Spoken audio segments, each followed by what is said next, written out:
Welcome to Real Jam Radio. I'm Daniel, your host, and so happy to have you with us for this episode. The NBA draft was yesterday, though for many of you, you'll listen to this on the weekend, so a couple days ago, and I wanted to talk with longtime friend of the podcast, Sam Vecenie, who covers the NBA draft for the Sporting News and many other parts of sports at various outlets, does a great job. And as often is the case with the two of us, we go long. The podcast is more than 2 hours. I think it's close to 2:10. One of the longer ones that we've done, going through some of the bigger moves, some of the smaller moves, and of course the big Jimmy Butler to the Timberwolves trade, which we do not start with. We get into that later. Started with what I think is a story that got a little bit lost in the shuffle, which is crazy considering everything. I'll tease it. I'll leave it that way. And a lot of other things. We also talk about 2018 a little bit, which is fun. And it's what happens when you talk for 2 hours. You can get in a lot of different topics. So this episode is brought to you by Blue Apron, the amazing food delivery service. You can go to blueapron.com/realgm and get 3 meals for free, including free shipping on your first order. So here we go. Sam Vecenie, thanks for coming on. Danny, I'm always happy to come on and join you. It is Friday after the draft. There has been a weight lifted off of my shoulders. No more, 17-hour days trying to scout and trying to create content. No more concern over not getting a single pick of my mock draft right. Just bliss and happiness for the next 3 weeks. Yeah, until Summer League. Well, it's not even 3 weeks. Summer League's 2 weeks. Yeah, Summer League's 2 weeks, and free agency is 1 week. So, Yeah. really, it's just 7 days of bliss. But I feel like because the trade happened over the weekend and there was so little drama surrounding it when it came to draft night, the overall basketball media complex, and I would say it includes me, lost a little bit of track of how big the Markelle Fultz 1-3 trade is. Oh, yeah. It's genuinely a franchise-changing trade for the next decade for each team that made it. Jimmy Butler gets traded last night, and I know that before the podcast you said you didn't want to start here, but I'm going to jump in and throw this as a comparison. I think the Fultz number 3 trade is way more important for the course of the NBA than the Jimmy Butler trade that happened last night. Because you're talking about two franchises that are in the same division, that are going to play each other 4 years, that kind of represent the future of the Eastern Conference after the Cleveland Cavaliers. And these two teams, make this trade where there's a clear number 1 player on the board, Markelle Fultz. And I know that Danny Ainge said after the draft he would have taken Jason Tatum number 1 anyway, but they end up trading the number 1 pick, and they end up trading this, trading for the number 1 pick, and they end up trading not only number 3, but also this Lakers pick that may or may not be super valuable, this Kings pick that may or may not be super valuable. It's just a crazy, crazy trade. And it got even, in some ways, more wild when you consider that trade happened before the Lakers' big trade, which fundamentally changed the value of the protection that had already been negotiated. And I think it was a good idea for Boston, said this at the time, thought it even more strongly after, to make it double-sided protection. So they weren't going to get the number 1 pick. Philly wasn't going to put it there because while I don't think the Lakers are going to be great next year, Brook Lopez is a very talented basketball player who can help them a lot. Yeah, Brook Lopez is a better basketball player right now than D'Angelo Russell. D'Angelo Russell is going to get all of the headlines because he's such a great fit for Kenny Atkinson. He is, to me, going to be a star in the NBA. I still have full faith that what we've seen from D'Angelo Russell so far is going to portend stardom down the road. I know he does a lot of stupid stuff. I can't remember if I can curse on this podcast or not, but I know he does a lot of stupid stuff on the floor, but his overall skill set is just incredible. And once you get him in a situation where he has actual floor space to work with, he's going to be awesome. But Brook Lopez at the same time, he's already awesome. He was 25, 2-2 last year, and he's a really good defensive rebounder who doesn't get credit for it because he doesn't actually grab rebounds. He's awesome at boxing out, and that actually meshes really well with what Julius Randle does. And the only way they're going to get rid of Julius Randle is if they acquire Paul George. And if they acquire Paul George, obviously this pick is not transferring to the Boston Celtics. I think we can say that with fairness. And it becomes this 2019 Kings pick. So yeah, I agree.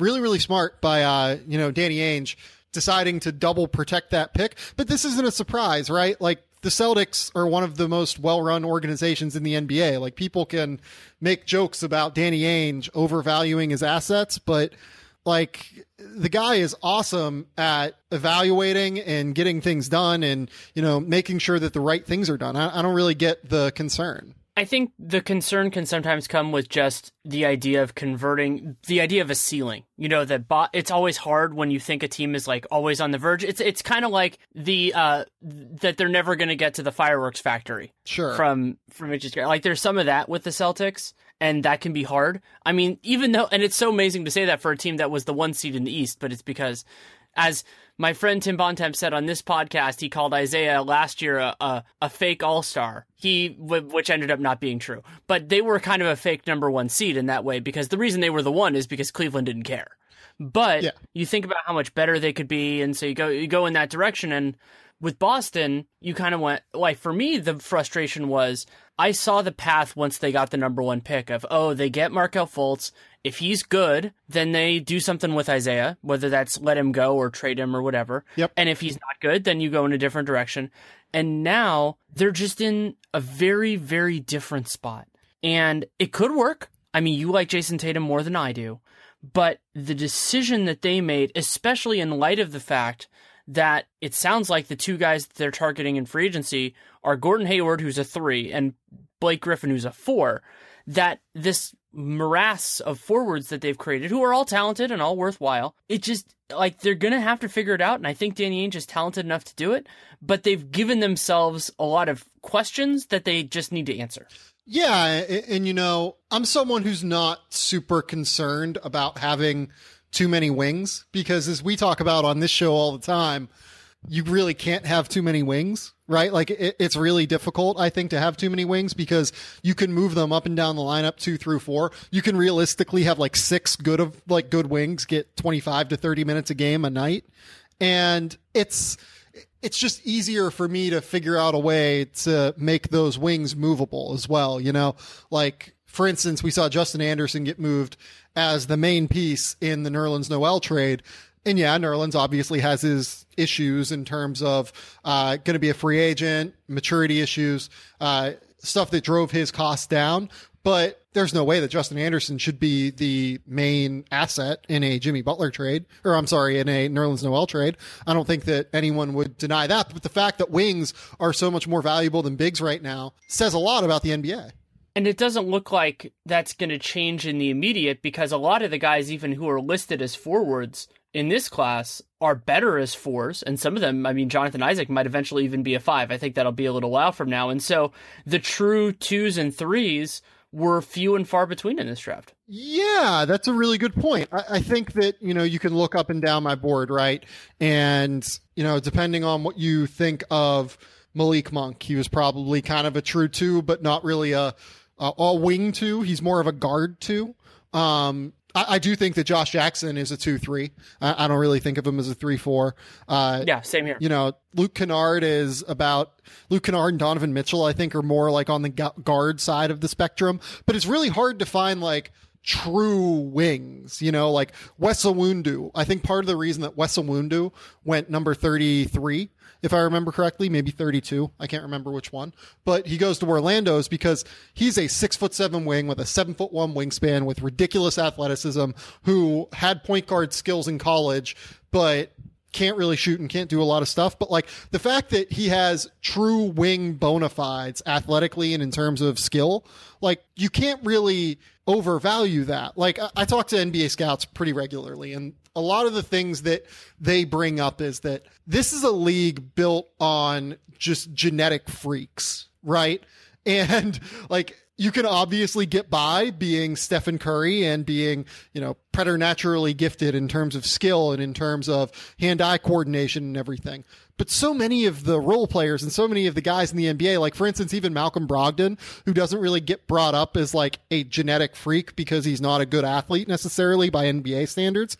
He's still a guy that's 6'6" with a near 7-foot wingspan with the biggest hands of like any guard in the NBA, So these 2-3 wings, they're so incredibly valuable, and finding guys who can play on the wing like a Gordon Hayward or something, it just gives you so much more lineup versatility. And I don't think you can have too many of them, which is why I'm fine with what Boston is doing. Well, and Boston getting Ojale late was surprising in that way too. Just a joke. Like, I don't know what these other NBA teams are doing, not taking Shemi Ojale like from 25 to 37. I get that not everyone is going to have him in the top 20 like I did.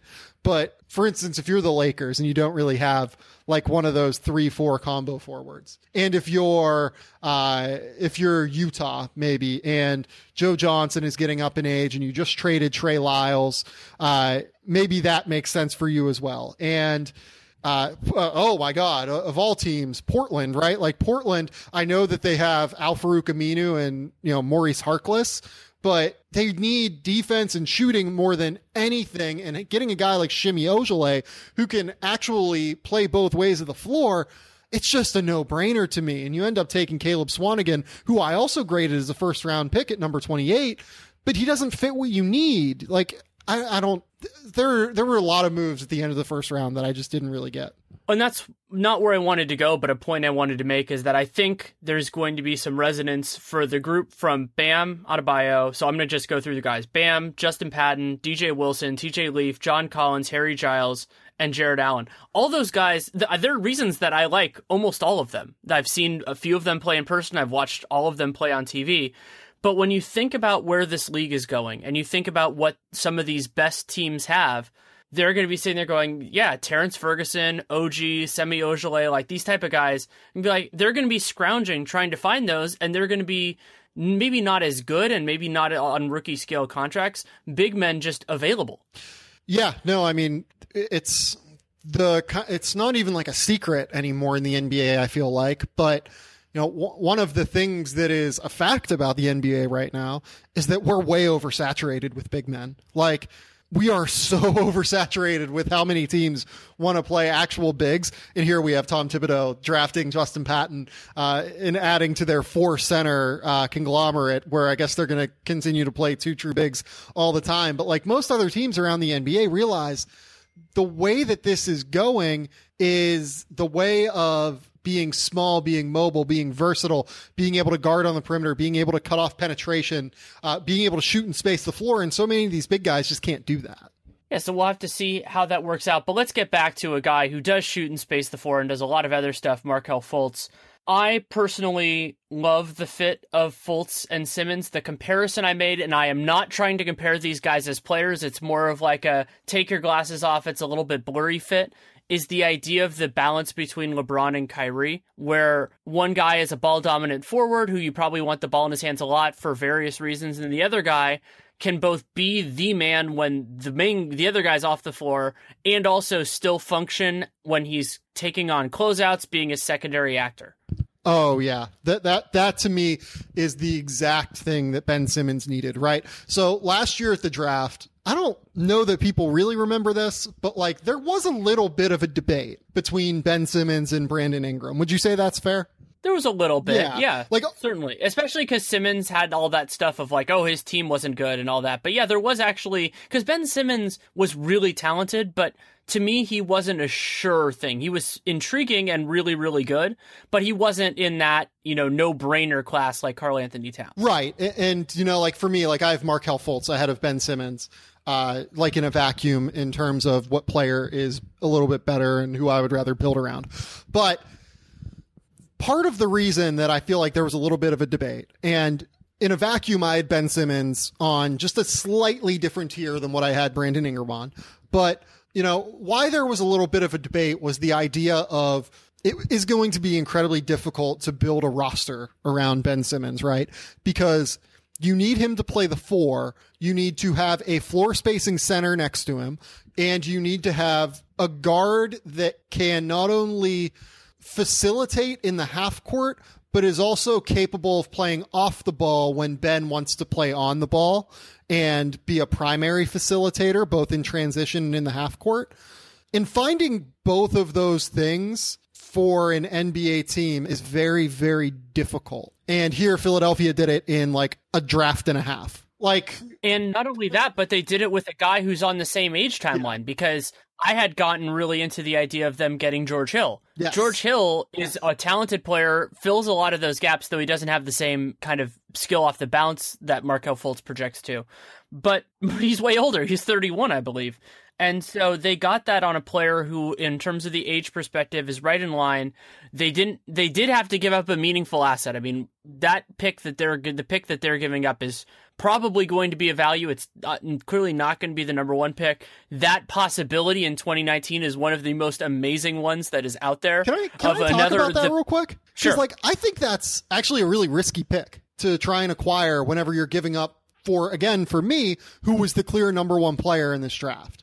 Because I don't think the Lakers are going to be a bottom 5 team next year. Well, I'm talking about the Kings pick. That's the part of it that I think is more interesting. But anyway, I agree with you. So like going to the next year with the Kings, not only are you going 2 years out in terms of when you get your valuable asset, but you're putting a lot on the Kings' ineptitude, which in the past has been a really good bet. Betting against the Kings has been the quote unquote, as David Kahn would say, manna from heaven for quite a few NBA teams in the past. But I see a very competent direction here with Sacramento to where I think that pick has a reasonable shot to be like 7th, 8th. And if you're getting like the 8th pick in the 2019 NBA draft, I don't really like this trade for Boston.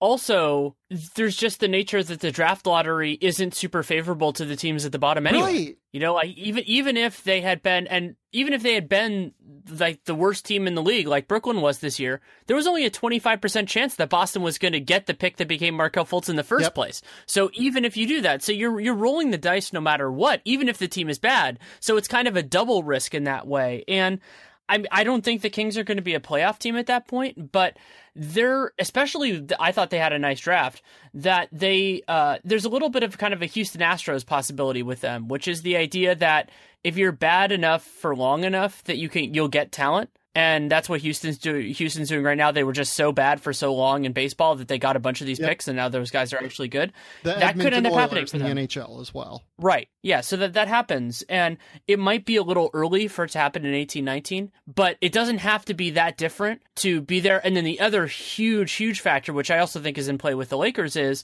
you can never overestimate the importance of being a team that doesn't care about tanking at the end of the year. They still might do it just for the heck of it because, it's the right decision for, like, you think about just various situations. I mean, Eric Bledsoe, well, they did have a reason to tank, but just various situations, at the very, very end, you don't want your guys to get risk of injury, but you're not going to do it with like 20 games out like a lot of the other teams are. You're going to push probably to the last 5. And that might be enough to knock them a few spots above where they were going to be. And that's huge. Yeah, no, I could not agree more with you. It's a very risky decision, I think, for the Celtics. But going back to Fultz now, he's just the perfect fit with Ben Simmons. And I think that there's a world where Markelle Fultz is just like a run-of-the-mill top 20 offensive player in the NBA, right? Like, run-of-the-mill is probably unfair given the fact that, like, if you're a top 20 offensive player in the NBA, you're like a borderline all-star. But I don't think it's crazy to see, like, some teams evaluating other players' ceilings higher than Markelle Fultz. The problem, for me at least, as to why I have Fultz on a bit of a different plane than everyone else, it's basically impossible for me to see how his skill doesn't translate at least an extremely high level. You know what I mean? Like, the fact that I can feel pretty confident in him being a top 20 to top 30 offensive player in the NBA, that has ridiculous equity. Even if you think he's not going to get to that, like, top 7, top 10 NBA player level, and you think that Jason Tatum can get there, Jason Tatum's downside is way lower than Markelle Fultz. Even if you believe in Jason Tatum, the person, like I do. It's just really, it's tricky to me to see how anyone else could evaluate, Markelle Fultz as not being the number one pick. And also, a player of that ilk has so much value, even if it's not to your team. If, let's say, Markelle Fultz and Ben Simmons doesn't work, but Simmons is the guy you want to keep, then you could trade Markelle Fultz to a team in 2-3 years, and they will be happy to have it. It's funny. I saw the City 2, Evan, the guy that's on Twitter that, does some pretty good analytic work. I think he's the guy that did NBA Wowie, right? He is. Yeah. So, Evan Zamir, so like he was tweeting earlier about like how, remember when NBA draft analysts, including myself in this, by the way, I said the same thing at the time, were saying that Jahlil Okafor, even if he ends up not being a useful player for the 76ers, he's the kind of player that will maintain trade value. That kind of put things into perspective for me a little bit. I was like, oh, damn, I did that. Shit. Yeah, I mean, that's certainly a fair point, though I think it's different with one than with other positions, just because the league moved away from Jahlil. It did. Which it can't really ever move away from a one. That's just, it's just so central to where things are. The other reason why I really like Markelle Fultz, and this is the one part of this that Sixers fans will not like, is that I don't think Ben Simmons is a sure thing. Sure. And so if Ben Simmons doesn't work, Markelle Fultz is so much better of a gamble to have than somebody like Jason Tatum. Like, Jason Tatum wasn't going to fix that, and they don't have many more bites at that apple. So to get a guy who can fit with and then theoretically replace if necessary is perfect. Yeah, no, I mean, the fact that you now have multiple lead ball handlers like, the 76ers do, like, these two guys are going to mesh really well in tandem, in my opinion, whenever you're considering the way that, they're going to work in transition, right? Because now you have multiple guys who can bring the ball up the floor, get offense early, get offense quickly, and, make the right decision, on the break or on the half break. Their offense is going to improve by quite a bit this offseason just from that. And it's something that's certainly worth mentioning whenever you're talking about an offense that really has not been that great in past years. It really hasn't been efficient enough in past years. Right. Well, and also remember that Fultz and Simmons are going to make Joel Embiid more efficient. Joel Embiid was crazy high in terms of his usage last year. Yep. And, there were moments where that was incredible, but he also turned the ball over way too much because he had the ball in his hands too much. And that's not going to be an issue anymore. They can put him, it might be an adjustment for him just because there are two guys that are going to not only want the ball probably more than he does, but be better with it. But I think they'll figure it out. I think they'll figure it out too. And I mean, like you said, we just kind of went this entire time talking without Joel Embiid, like being the, number one guy that matters most here. And he very clearly is like their franchise player, right? He's so very clearly an unbelievable, not unprecedented talent, but, kind of an unprecedented talent. Cause I feel like we haven't had such a good post presence potentially that can also step out and shoot threes. Do you think that's fair? Well, and his defensive potential. Right. I mean, the Sixers were one of the better defensive teams in the league when he was on the floor last year. And other than Robert Covington, their defensive talent for most of last year was not spectacular. I mean, there were guys that worked hard. Brett Brown has done a nice job with that. But that you were not sitting there going, oh, yeah, of course they're a great defensive team, especially considering his minutes didn't really overlap with Nerlens Noel's minutes. Yep. No, that's 100%, 100% right. And, that mix of floor spacing, rim protection, incredible post presence, efficient offensive weapon, pretty decent passer as well. Like that was what I was surprised by most. Like, he showed a little bit of vision in college, but I didn't remember him being able to like throw cross court passes. You know what I mean? Yeah, I do. And I thought that his post play was actually a little worse than I thought it was going to be, just because I was so impressed by him in some of those moments at Kansas.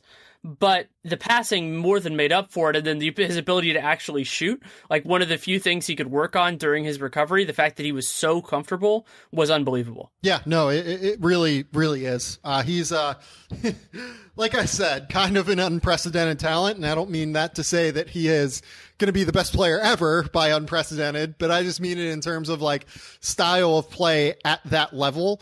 I can't really remember anyone like him if he stays healthy. Unique is usually a good thing, but it's not uniformly a good thing. I think of that to a point also with KYRIE. Like KYRIE is a special player, but if he weren't with LeBron, he would be different. And I think he would be more frustrating to some people. He's still unbelievable. He's one of the best just get a bucket guys I've ever seen. But it would be different if he had the responsibility of running an offense. And based on the last week's events, it's very possible we're going to see that in the next couple of years. Yeah. And that actually ties in with the number 2 team, with Lonzo Ball. And the Lakers, the way that I have thought about this team changed more in the last 7 days than I ever thought it would. And the reason is that Cleveland now they look like they're in turmoil a little bit. Not because of the players. The players are still great. but because, Dan Gilbert is still Dan Gilbert. He doesn't value front office people, and you kind of I had heard murmurs about the LeBron stuff for a while, and it's not definite, of course. It's far, far, far from that. But what I caught myself doing, and we've talked about Lonzo so much over the course of the last 2 years, that what I started thinking about was a very specific idea, which was in 2018-19, a starting four. So you'd have a warm body at center of Lonzo, Paul George, LeBron, and Brandon Ingram, and just went, that's like a new age team. And by the way, can LeBron be that warm body at center?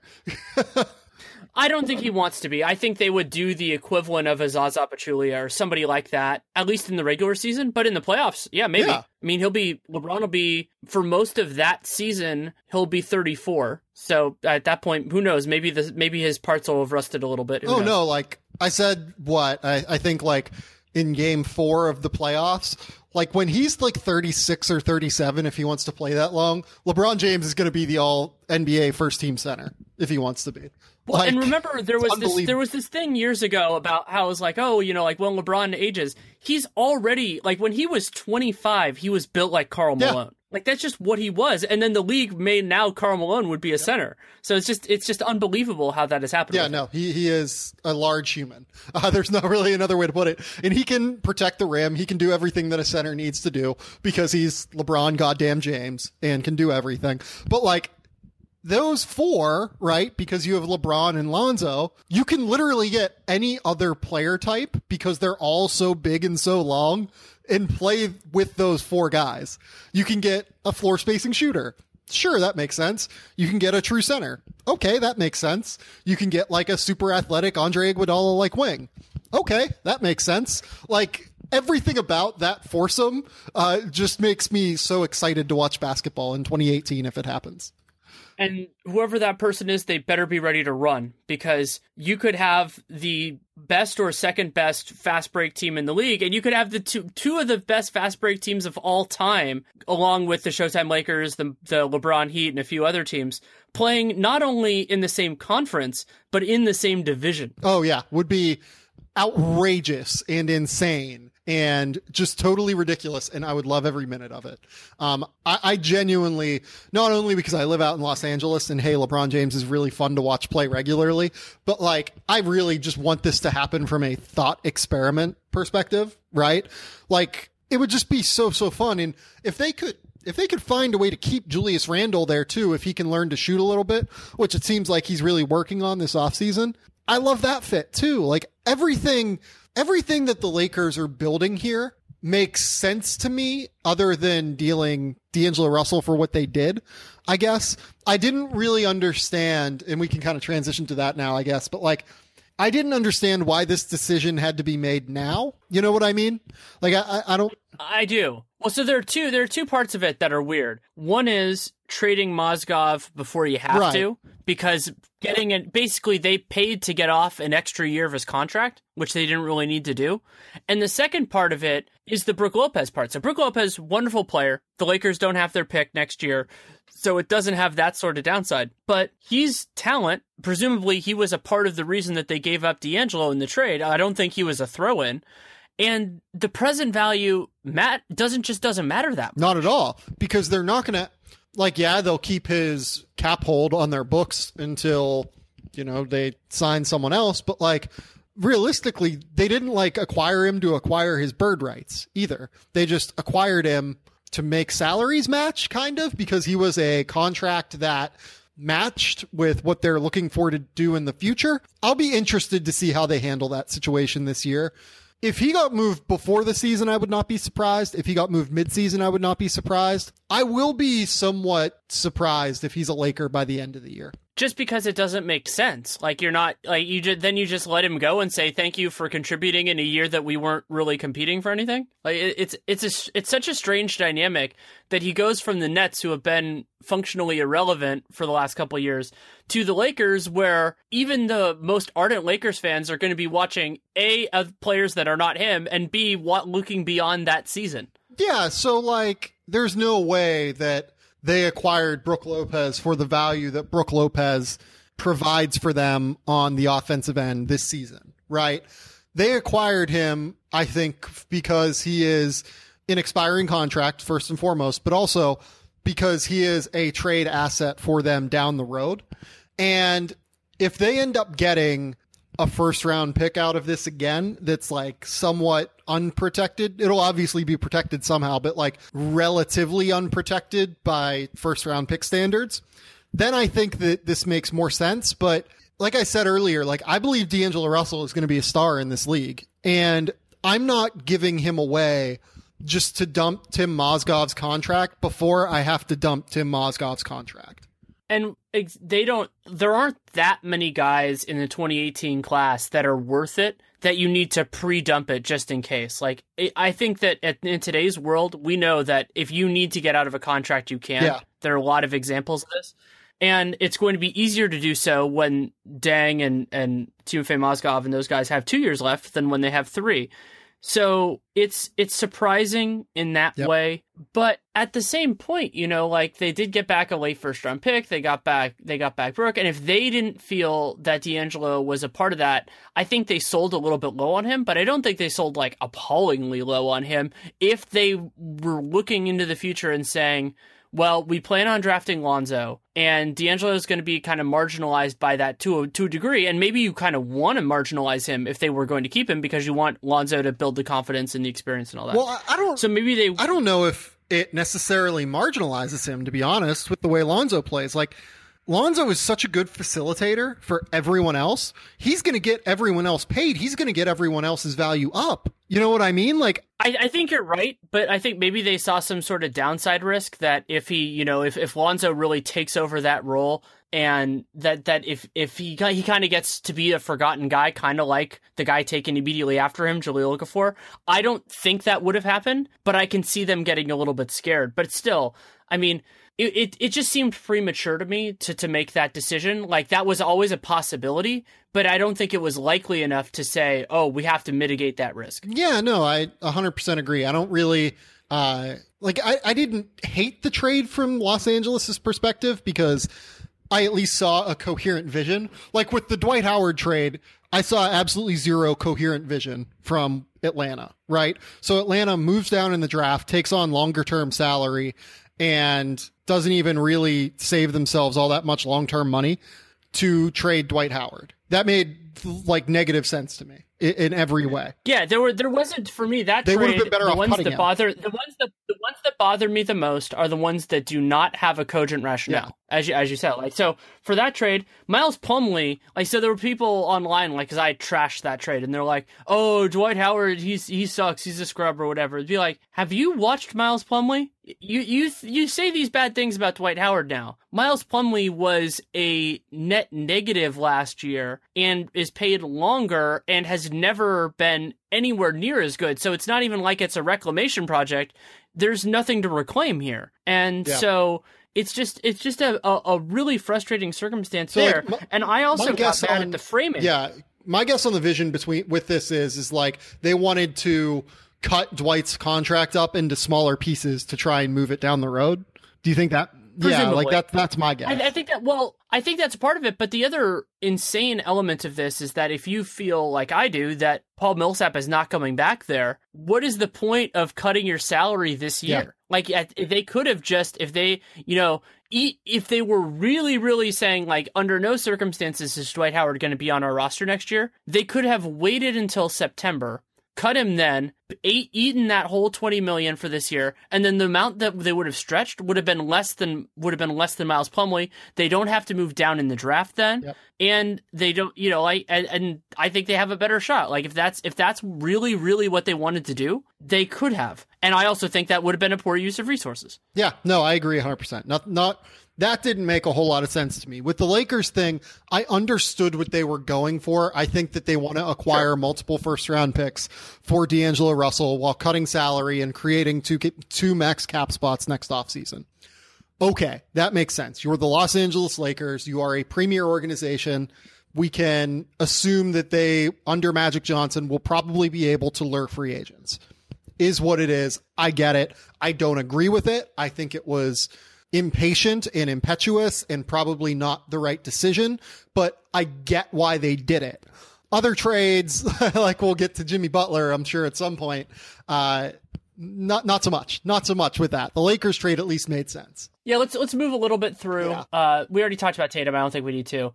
Josh Jackson, you like him more than I do. Really? But I think so. Well, where did you have him? Yeah, I had him like 6. Okay, interesting. Who'd you have ahead of him? Well, the logic being, I had basically all 4 point guards. Okay. So De'Aaron and Dennis Smith. Dennis Smith on ceiling. I expected value. I think those guys could be somewhat close. No, I had Dennis Smith ahead of De'Aaron Fox on my board, so I get that. How did you have Josh Jackson ahead of De'Aaron Fox, or De'Aaron Fox ahead of Josh Jackson? Because to me, I think that Josh Jackson has these escalating negatives if he can't shoot. Like if his jump shot isn't fixable, I don't think his ball handling matters as much. And I also don't think that I've watched him for a long time now. And I thought you liked him before, actually. I did like him. I started liking some of the other guys better. Right. Earlier in this process, I had him where you did. But what happened was I started thinking about it, and you really get into guys like Ben Simmons, or you think about the way the Warriors do it, and his ability to handle in transition. That only to me that matter. It's an added benefit, but it matters more if he gets defensive rebounds or if he's like the best or second best like decision maker, ball handler on the team. Normally, I think he's going to be worse than the point guard, and I don't think he's going to grab too many defensive rebounds because he's probably a 3 and a 3/2. So okay. I think that it's possible, and this is actually the same beef I have with Jason Tatum, that they're skilled in a way that isn't necessarily useful for an NBA team. It's good to have, but you need to have other stuff on top of it. It's kind of in a way, I'm trying to think of the right parallel here. There are other guys like this. I feel like some of Anthony Davis's ability in this way gets underutilized, but that also might just be the way that they play. Right. Where, they can do these other things, but it's just not really the way an NBA team works. I think that you're rating Josh Jackson's ability to grab defensive rebounds a little bit lower than I am, and his ball handling ability a little bit lower than I am. But I get it at least. Yeah, that could be true. Yeah, and like with Jackson, I could totally see him being one of those guys. I saw it originally. It's crazy. He's just a crazy person, and he's going to make plays because that's who he is. He reacts to everything on the basketball floor so quickly. He gets to every loose ball before everyone else, and he gets to everything before everyone else because not only is he an elite athlete, but he's also elite in transition. He's elite in read and reacting to what's happening on the basketball floor. Yeah, so here's what I'll say about Josh also. I am very open to the possibility, maybe even likelihood, that after 3 games in Summer League, I'm going to go, oh, crap. Yep. And just see exactly what was there, why I was high on him early, and just being like, okay, it's going to translate. I don't need to worry about this anymore. There are guys like that, and there are guys the other way where you say, I think there were moments where I thought this way with his now teammate Dragon Bender, who I really liked, where I went, oh, maybe he's not going to be able to do all that stuff I thought he was going to. And there's still time for them to figure that. These guys are incredibly young. Every single good player in the NBA gets a lot better from where they are at this point in their career to where they end up. So they can do it. But Josh is fascinating in that way. But I think he's in kind of a good spot because the team can take some of his personality if they want to. I still don't know what the heck they're doing at point guard because Eric Bledsoe's just not really on their timeline. I think he's a good player. If that's the team they roll out is Bledsoe, Booker, Josh, whichever power forward they like the best and whichever center they like the best, that's not horrendous. No. That's not a bad. I liked the Suns a little bit this year, and then things fell apart on them. And if they're going to do that, it just doesn't really make much sense in terms of where Eric Bledsoe is. Yeah, no, I agree with that 100%. What I will say is Josh Jackson at Summer League is going to be outrageous. He is 100% going to make you go, oh crap. But I don't know how useful it's going to be, because Summer League is kind of basketball. It's not really. But and the wings generally are one of the other weak points of it. It's depending on if the ones that they get the older wings, sometimes those guys can cause problems for the youngsters. But if it's the fringe guys that didn't get drafted that are trying to do Josh Jackson's going to clown those guys. That's for sure. He is going to be so damn good at Summer League. He is going to be okay, this is my first impression in the NBA. I want to tear this dude across from me's heart out. the entire time. This dude, craziest competitor. It's like him. It's in the 2018 draft, Colin Sexton. Oh yeah, Sexton's super intense. Like there are a few others that I can think of, like off the top of my head, but like this Draymond is that way too. Yeah, like he's gonna look across from who is over, like next to him, and I feel bad for who it's gonna be. Like I don't know who the Suns play the first game in Summer League, but I feel bad for that team because Josh is gonna wreck them. I'm looking it up just for fun. Oh my god, it's gonna be ridiculous. It's gonna be absolutely ridiculous. Phoenix versus Sacramento, so probably Justin Jackson. Justin's at least older, but yeah, I mean, it's not going to end well. I mean, if Buddy plays too, Buddy can get like that. Like if Josh like runs up against Buddy and De'Aaron Fox will be in that game. Oh man, Tyler Ulis will probably be in that game. That's going to be awesome. That is the most Summer League game. Is that on the 7th? That's on the 7th. It's the 7:30 game. It's going to be on ESPN2. It's going to be, oh man, that's going to be so much fun. That's going to be the best game of Summer League. Well, and it's going to be right after Clippers-Lakers, so the crowd's going to be hot. Oh yeah, no, that's going to be the best game of Summer League. Unquestionably. After Jawan Evans. Well, no, the best game of Summer League is going to be the first game of Utah Summer League because it's Sixers-Celtics. Yeah, that'll be good too. Because that's the one I'm most excited. I'm pumped that I'm going to Utah Summer League for the first time for many reasons, but that game is a big part of it because I'll get to kind of see what kind of dog Markelle Fultz has in him too. Yeah. Because if it were me, that's the type of game that I would get up for. I think you will. To be honest, this will be fun. Before we move on, I want to take a moment to tell you about Blue Apron. Blue Apron is a service that I had been familiar with before they became a sponsor, actually on Dunked On first and then here, and I absolutely fell in love with the service. It is amazing, high-quality food delivered right to your door with excellent instructions in perfect proportions with no food waste. I look forward to it all the time now. It's actually hurting me a little bit that I looked at the menu items for when I'm going to be in Utah for Summer League and some really good stuff, a potato-crusted catfish, and then a pizza. And the pizza's actually, the way that they do it has completely changed the way that I cook pizza. I'm making my own and all that, which I do really enjoy doing. And so it's tough to see that on there, and it's kind of like taunting you, like, oh, you don't get to try this. But that's how good Blue Apron is that it makes me miss being home so that I can cook and more importantly, eat it. And it doesn't really matter what you like. Blue Apron has amazing options for so many different preferences. And I really think of it as a nice way to push your boundaries, whether that is as an eater, as a chef, or both.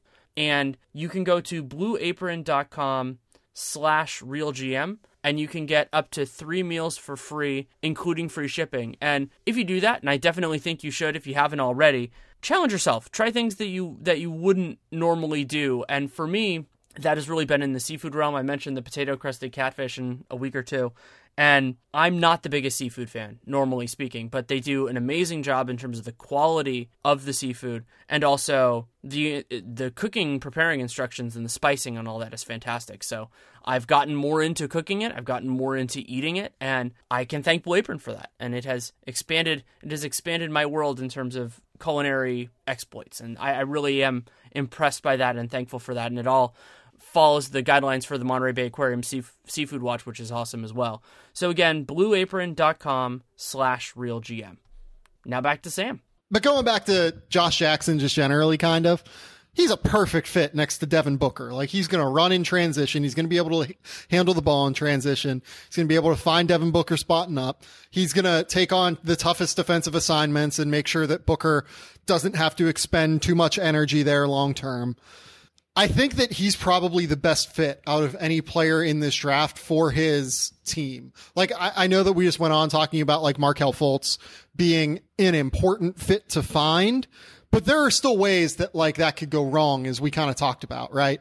I cannot see a circumstance where Phoenix with Devin Booker and Josh Jackson on the wing goes wrong. Interesting. So that's more definitive than me, but I could definitely see it working out. We've mentioned De'Aaron Fox a couple of different times. I think he makes a lot of sense for Sacramento. I liked Dennis Smith better, sure, as I think you did too. But he's a model citizen. It doesn't have some of the downside risk there. And I think that Fox has underappreciated physical potential. He's not the athlete that Dennis Smith is, because almost nobody who has played in the NBA in the last 10 years is. But Fox fits a lot of that stuff. And also, I think I underrate him a little bit sometimes because I don't love his vision, but I think it could get good enough where he can create separation and it works. Yeah, no, I agree with that. I think that Kentucky's spacing this year probably made his vision understated a little bit. Like, he had Isaiah Briscoe next to him. He had Bam Adebayo next to him. Wenyen Gabriel, like a lot of guys that couldn't really shoot. Dominique Hawkins as well. I think he's going to be a fine passer. I don't think he's going to like lead the league in assists, but kind of like Mike Conley, right? Like Mike Conley has turned into a good passer, not like an elite passer, but a good passer. Conley's a really interesting comp for Fox. Yeah, they're both like hyper quick. They both came in with, very questionable jump shots. Both super elite character.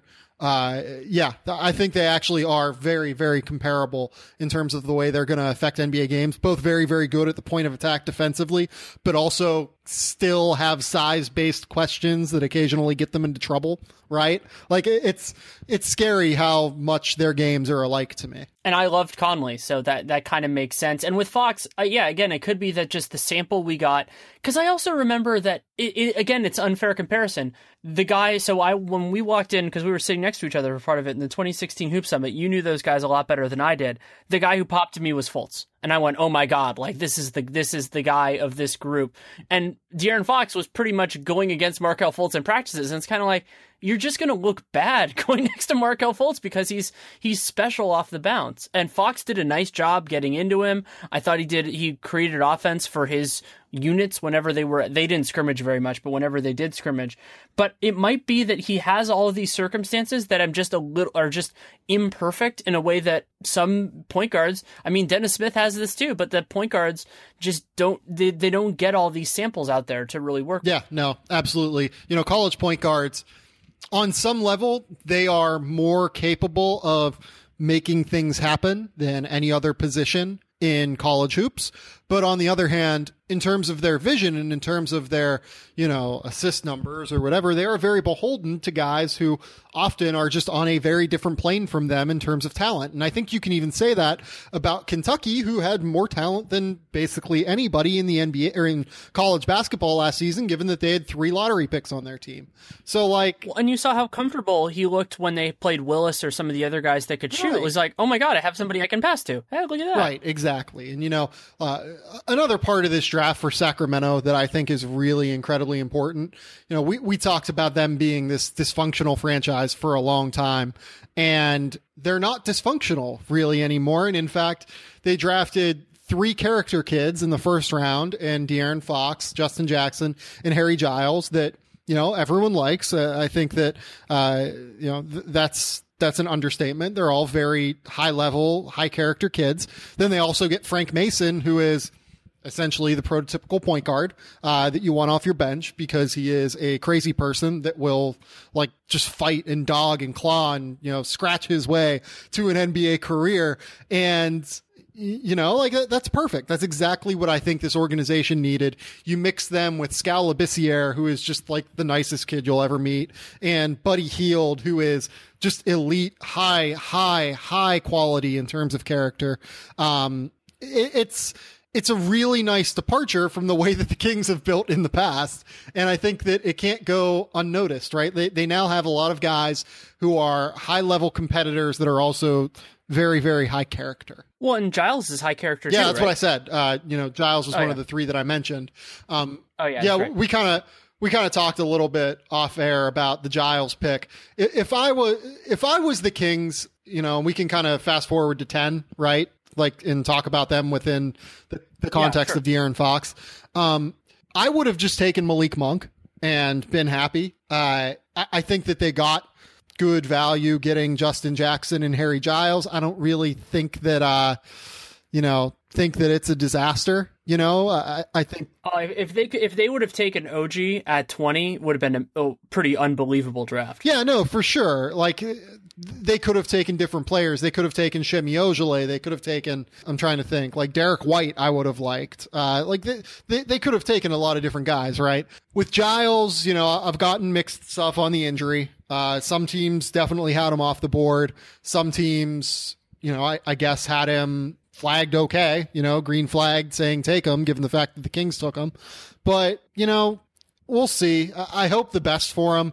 I really do. But ultimately, if you're telling me I could have Malik Monk or I could have Justin Jackson and Harry Giles, I'm going to take Malik Monk and just be like, all right, I'm taking this guy that I know is going to get buckets. I don't care that I have Buddy Hield already. De'Aaron Fox will be very happy that we take Malik Monk. They're really good friends. I'm sure that Buddy Hield will enjoy having the spotlight taken off of him in terms of having to shoot the basketball. And I'm just taking that guy and being happy. He's an awesome player off the ball. Well, and what's so funny is that, like Kevin Pelton, whose opinion I respect a lot, he talked about how, generally speaking, teams that trade up in these circumstances, they hemorrhage value. Like you could think back to Nurkic and Gary Harris for Doug McDermott, or Gorgie Jang and Shabazz Muhammad for Trey Burke. Like those sorts of deals. And his idea was that Zach Collins was good enough to potentially make that work. Sure. I sort of agree with that. Like, I think this could have been a trade that worked for both teams, depending on how it had worked out.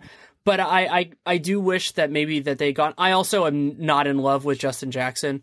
When I saw him in person, I didn't. But that was also before he really rose. He didn't pop to me. He just looked like a guy who I thought could maybe get into the league. But I didn't think, oh my God, this guy's like a mid-first rounder. Like when I saw him then, he did have a better year at North Carolina, and he deserves credit for that and working on improving himself.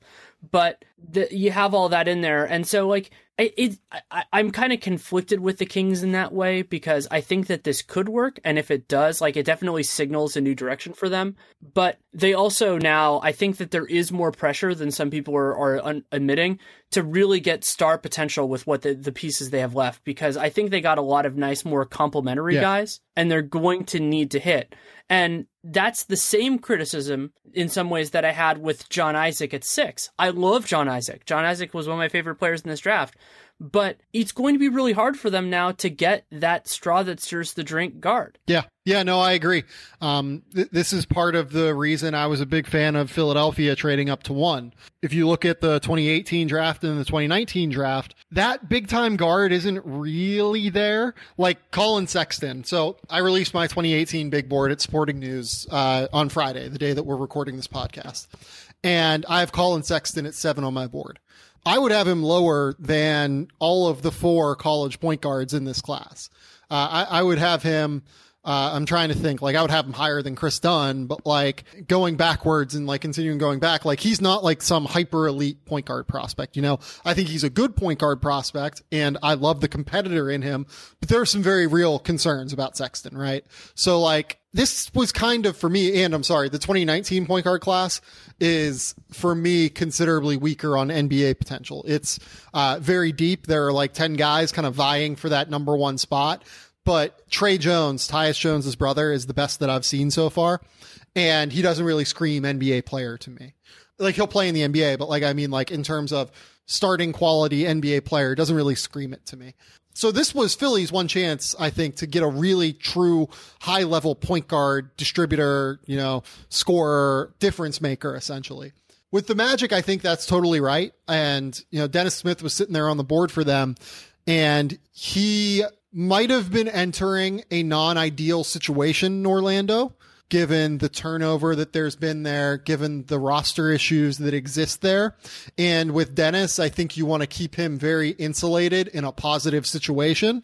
But at the same time, he's just the highest upside guy left on the board there for me as a guard, and I just take him. Like, I'm happy to take him. Yeah, Nate focused a lot on how happy he was that the Knicks didn't take him, partially because their situation is just a disaster right now. Yeah. In some ways, I was for the Kings, too, just because that support structure doesn't really seem to be there. They have a lot of good kids now, but just they haven't built the culture yet. And so I was so thrilled, even though I'm mad at almost every team between here and there, but I'm so thrilled that he ended up in Dallas. Oh, he's going to be awesome there. He is going to be unbelievable there in Dallas. It's going to be so fun. I also believe he's going to straight up murder every single point guard that was taken above him in Summer League. Maybe. Yeah, I can see that. That's totally possible. I think he has certain chips on his shoulder from what I've seen, and that like he'll remember like De'Aaron Fox. He'll remember I think the one that's going to be there is, I don't know if Dallas is playing New York in any Summer League games. Yeah. but I think he'll try to go at Frank just for that feeling of like, hey, this Belgian French kid got picked over me. I want to dunk on his face. 100%. He would go right at Frank. Frank, for his part, is a really good defender, and I think that that would be a really fun matchup. But Dennis would try and attack him every single time down the floor. That's the thing about like Dennis Smith, De'Aaron Fox, Josh Jackson, Lonzo kind of too. He can get this way. They're all crazy competitors. They all just like have that dog where they really, really, want to go at dudes that have slighted them in some way. It's really fun. Dennis Smith is going to be awesome in Dallas. I can't emphasize that enough. They now have an awesome mix of like floor spacing with Wes Matthews and Seth Curry and even like Harrison Barnes a little bit. Like he's still a capable 3-point shooter that you have to get out on. And they have these pick and roll weapons with Dirk and Nerlens Noel. He is going to murder there. He is going to destroy people. So I looked it up, and Dallas's first game in Vegas Summer League, they are playing in Orlando. Oh my God! I just looked up who their first game is against in Orlando. Is it the Knicks? Yep. Oh no. Oh my God, that's gonna be that's on July 1st. I'm gonna be so dead tired. It's at 3 Eastern on July 1st. I'm gonna make sure I'm awake for that game. No. Frank. But his first game in Vegas is against Chris Dunn and the Bulls. Yeah, he might decide to go crazy. Chris Dunn. No, I think Chris Dunn's gonna go crazy. Maybe. I mean, is he going to be as a defender? Yeah, I was going to say like Chris Dunn is going to cause him some issues. Yeah. Yeah, Chris Dunn. So yeah, now's as good a time as any to talk about that. So my big issue. Actually, screw it. I've talked about this trade a couple of times. I'm going to give you the first words on this trade. Hold on. I just want to read this quote real quick before I give words on this trade. D'Angelo Russell is an excellent player. He has the talent to be an all-star. We want to thank him for what he did for us. But what I needed was a leader. I needed somebody that can make the other players better and also somebody that players want to play with. Magic Johnson on D'Angelo Russell. Whew! Wow. Oh man, like this isn't stuff that's new, right? Like this isn't stuff that like people didn't know about D'Angelo Russell. Like behind closed doors, people say this stuff, but like, whoo, that's a spicy one. Wow, that's intense. But let's talk Jimmy Butler. Yeah, another player who has a decided reputation, not in the same way as D'Angelo though. But yeah, Jimmy can be a handful, I guess, from people that have dealt with him. So yeah, also part of that just might be Chicago's front office being a total train wreck. But I digress. So when this trade was announced, it was announced as Chris Dunn, Zach LaVine, and number 7 for Jimmy Butler.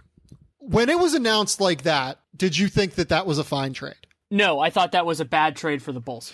So I thought that it was probably a slight underpay, but I also didn't know what people expected them to get. You know what I mean? Like, it's very difficult to trade a star in today's NBA.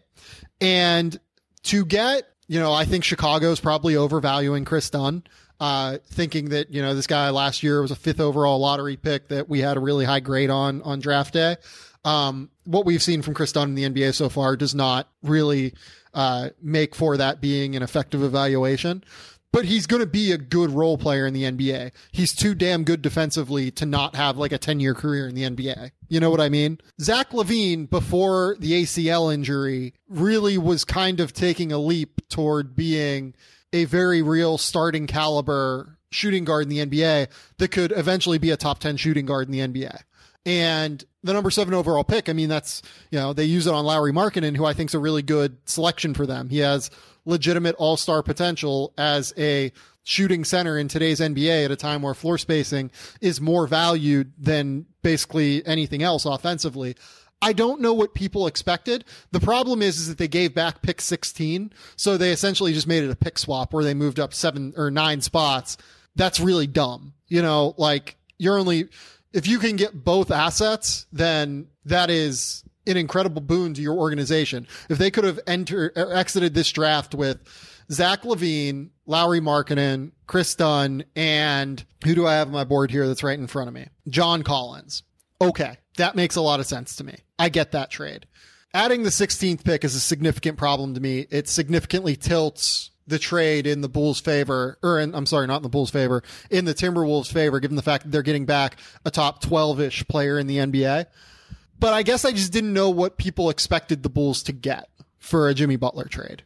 My biggest issue with this is the idea of ceiling value. So LaVine, certainly a physically talented guy.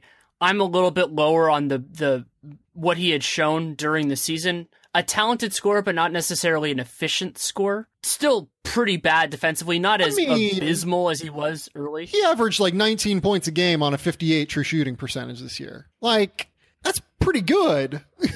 It's not bad, but I think like the other problem with him is he's about to get properly paid. Right. That's a huge problem with acquiring Zach LaVine in this thing.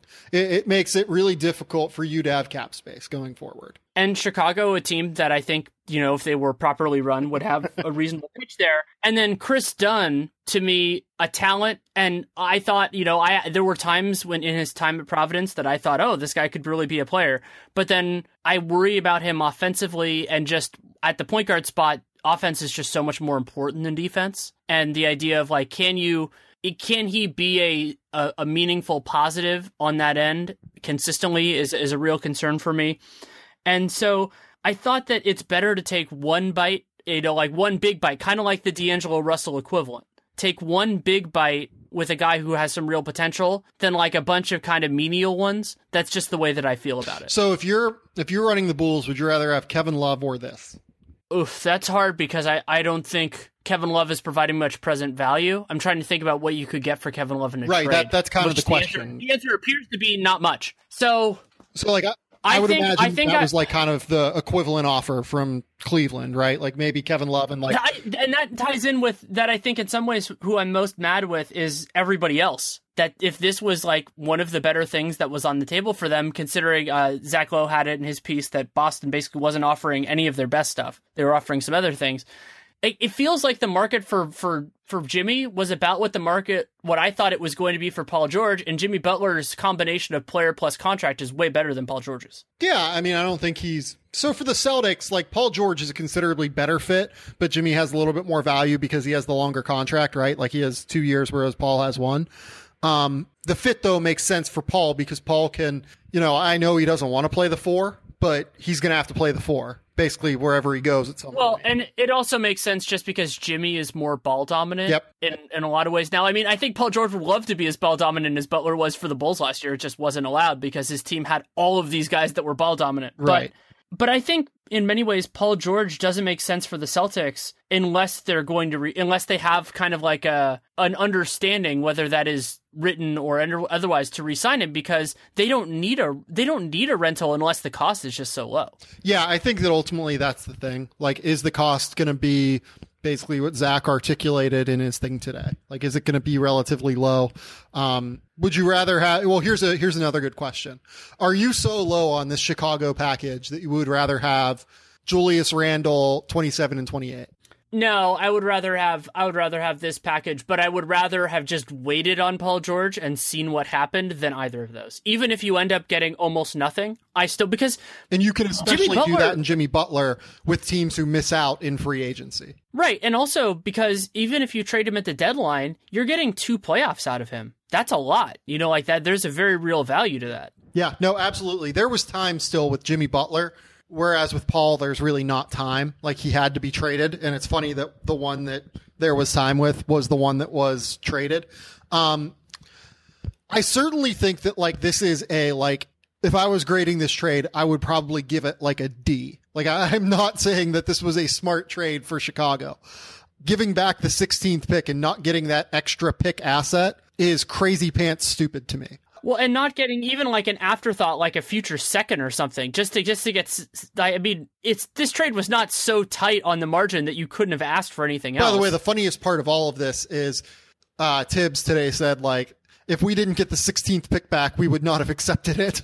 Yeah, I think Glenn Taylor said that. Oh, it was somebody like that. Maybe it was Glenn Taylor, which is hilarious. It's like, this was a really good trade for you either way. Yeah, And so now let's take a second to talk about what this does to the Minnesota Timberwolves, because the Wolves now, they have a ceiling. Like, they're a team now that can get places. And so I talked I tweeted this out because I was fiddling around with 2K, which is something I do when I try to visualize rosters. And I was trying out Butler, Wiggins, Towns, and all that kind of stuff. And it was just like, you're just kind of sitting there going, oh, I can do stuff. And the series that I thought was the most fun that I played around with was them versus the current Jazz. Who knows if we're going to see the current Jazz next year, but that's sort of an idea. And it's just like, they have a lot of talent on the wing. They can slide all these guys like Wiggins kind of down on the totem pole a little bit, which I think is very good for him. And there are challenges that they're going to have to do to build around this, but I see how this can work. So if I'm them, I go out and offer JJ Redick $20 million a year for 3 years, probably. And I might even be willing to guarantee the third year. And I would probably try and go like 22 without guaranteeing the third year. But if he wants the guaranteed third year, I'd be like, okay, let's go like 20. And obviously this is a negotiation that I'm kind of having with myself in my own head. But like, to me, that seems like a reasonable price for JJ, right? Yeah, I'm somewhat okay with that. I would actually, because I don't think Tibbs is going to play Jimmy or Wiggins at the 4, I would actually, the guy I'd be going after, unless they really love one of the point guards and they can get a certain guy, is Paul Millsap. Yeah, I kind of knocked him out because Zach Lowe said that he's out of their price range. Well, I'm not sure he's out of their price range because I think their price range might change. I think they can move a lot of their stuff if they need to. And just imagine like what they can do if they can actually get Millsap and Towns as their 4-5. Oh, terrifying. All those issues about like the extra extraneous centers, we're talking about money spent. We're not talking about playing time. So like this is another reason that the Gorgui Dieng contract, like the extension, made negative sense to me. Like it made absolutely zero sense at the time because maybe you have to pay him $2 million a year extra. What? He got $456, is that right? I think that's right. Yeah. Or no. Was it $456 or $464? I think it was $456. I think he's getting like $14 million a year. So that would be more in the 60. Oh yeah, he got $463. Oh. So they paid Gorgui Dieng 4 years, $63 million. I like Gorgui Dieng. I think that he is a useful basketball player who probably will get some, like if he was on the open market this year, I think he probably gets something similar to that, right? Like, I don't think it's out of the question that is around what he gets. I wouldn't pay that much for him, but relatively young player entering his prime. You're getting 27, 28, 29, 30 years out of him. Okay, sure. My problem is now it significantly hampers what they have to do. And I just don't see the upside in saving $2 million on a Gorgui Dieng deal. Like if you think he's going to get $18 million a year, I just say, okay, that's fine. I'll pay the 18 when someone offers it. Like I don't see the utility in this deal to Gorgui Dieng. And that's a significant problem for me because it hampers what they can do. They can't they have to make moves now around, their roster to keep Gorgui Dieng on the roster they might have to trade Ricky Rubio essentially because of this, even though they might be trading Ricky Rubio anyway. But to actually get cap space, they have to now trade Ricky Rubio because of this if they want to sign Paul Millsap. The other thing that they do run into is the idea of the minimum holds getting bigger. Also, the cap going down doesn't help this. But basically, so if they could get out of Cole Aldrich's contract, which is $7 million, I think that's possible. Then even with minimum holds, they could get to about 25. I don't think that's enough for Millsap. And then, of course, if they're willing to move on from Rubio instead, then you start to get into full max range and all that kind of stuff with him. So they have some options here. They're not set in stone yet. But I like where they are. And, maybe Jimmy Butler leaves in 2 years, but at least they get to kind of see this. And I don't think that any of the players that they gave up were going to be the centerpiece of the next great Wolves team. Yeah, no, I agree. I mean, I think that Ricky Rubio, the thing with him is, though, he would be a really good, unselfish player to facilitate the growth of Towns and Wiggins. That's, I think, really important and really nice to have. But, I guess in theory, there's nothing that's stopping that from happening anyway. There's nothing that says they can't go out and get someone different than Ricky Rubio who can shoot and who can finish at the rim and can do some other things. Anything else you want to say on the trade, or do you want to? Oh, let's talk a little about Lauri Markkanen. Markkanen, I like him as a player. I don't like him more than Dennis Smith, or I think with Frank, I liked Markkanen more just because I think you can use him in more places. But my concerns with him is that I think he's a talented power forward who might be better moving his feet. You know, like I think maybe the NBA system could work a little bit better for him defensively. But I think you need the right pick and roll point guard. You need a good defensive center. And I'm not completely sure they have either of those in the short or the long term in Chicago. So, yes, I think that generally I agree with you. I would not have taken Lauri Markkanen. Well, I might have taken Lauri Markkanen given the fact that the Bulls now have like 6 point guards that can't really shoot. And adding Dennis Smith to that mix doesn't really help anything. Having said that, yeah, I agree. In a vacuum, he's a little bit lower end of prospect. But I think that like he got treated like chopped liver last night a little bit. Like, he's still an unbelievable offensive talent. He's going to enter. He's going to enter the NBA as one of the 3 best shooting centers in the entire league, in my opinion. And he's going to do that at 20 years old. That's how elite of a level shooter this guy is. And you add the fact that he can kind of do some stuff off the bounce. You add the fact that he can kind of, you know, maybe do some stuff passing the ball. He didn't really show it at Arizona, but he was more asked to do different things at Arizona. There's a lot of reason to think that he is genuinely going to be an all-star level talent offensively. Defensively, there are concerns. No doubt about it. I will say that, again, I think those got slightly overblown by the fact that Arizona and Sean Miller run an incredibly conservative defensive scheme. So his blocks and steals don't necessarily look commensurate with other high-level center talents or other marginal center talents even. We saw the same thing with, for instance, Aaron Gordon. Aaron Gordon is one of the best athletes in the entire NBA and still ended up being a guy that posted like under a block and under a steal a game, which should never happen given his thing, right? Like given his ability. So I think that he got relatively underrated by what his, I'm sorry, my dog apparently peed on my mattress when my girlfriend got home out of excitedness. So I'm a little bit scatterbrained, but nonetheless, yeah, I think Lauri Markkanen got a little bit underrated. I think so too. And I wonder what this is going to do with Mirotic, just because you don't need to have those 2 guys on the same team. It's just not a great use of resources. Sure, yeah. I think what they could do is just play the waiting game, and if Mirotic gets a value contract, just match it or whatever, and then let him, and then ideally just find a place for him later on. I think that totally works. Yeah. But Chicago doesn't have enough resources to really let him go for nothing, especially considering they already did that once recently. And so I don't think we need to say too much more on that. Yeah. How do you feel about Frank with the Knicks? He is the prototypical triangle point guard, which is good. There is no circumstance where I am taking him over Malik Monk. None. I understand the fact that he is a high upside player who still has not fully grown into and matured within his body.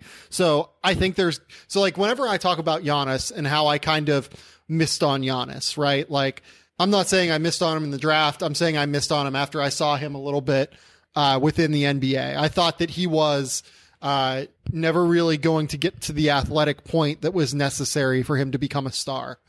What I didn't realize was that he was going to get, and I mean, this is going to sound stupid, but like, I didn't realize he was going to get as big and as strong as he has. Like, I just didn't think he would develop physically as he has. With Frank, I think there's definitely potential for him to develop physically at an extraordinarily quick rate and an extraordinarily fast rate once he gets on NBA training programs, right? Once he gets on NBA nutritional programs and gets with these trainers that can really take care of him. But he's just so much farther away from being an effective basketball player than Malik Monk right now, because Malik's skill off the ball offensively is just, it's such a high level. He is an incredible shooter. He's an elite level athlete. Yeah, he's still more of an open space athlete. He's not great at getting to the rim. He's not great at using his dribble to attack the rim. But at the same time, there's just too many positives to his game for me to go, I'm going to take the project who fits my system better than I'm going to take Malik Monk, who averaged 20 points a game this year and is the most explosive scorer in this draft, probably. Also, like, so I ended up kind of when I watched more film of Ntilikina, I started thinking of him more as a 2 than a 1, just because I think he's better off ball offensively than on. And he's not a bad shooter. I actually think he's nice in that way. So then you're actually comparing something closer to apples with the two of those guys. And I like Frank just because I think he has more upside as a ball handler to me.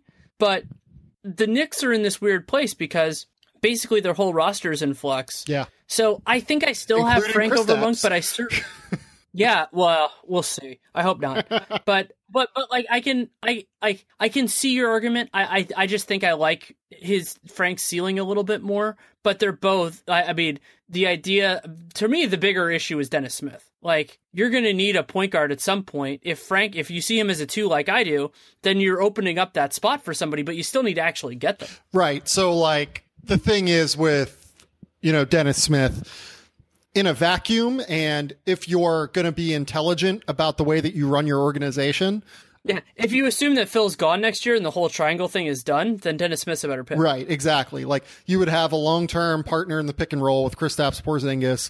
You would have a, actual high upside, potential all-star level point guard in New York, where they would embrace him in every way. They would embrace his mentality in every single sense of the swagger with which he plays, the aggressiveness with which he plays. They would love him.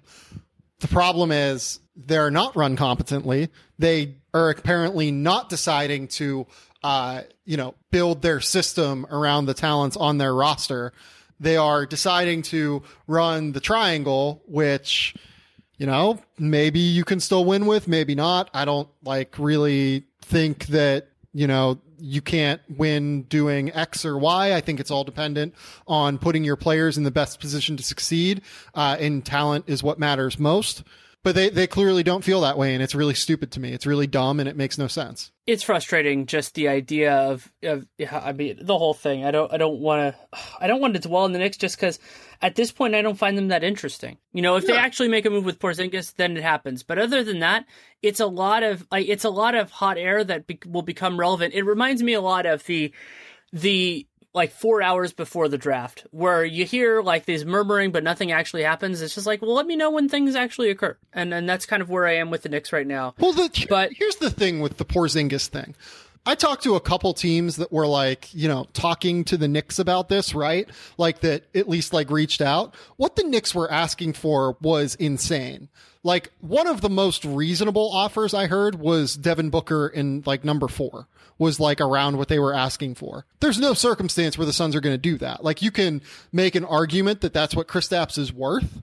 And I think that argument is probably correct. I like Kristaps a lot more than I like Devin Booker. But there's just no circumstance where that's going to happen.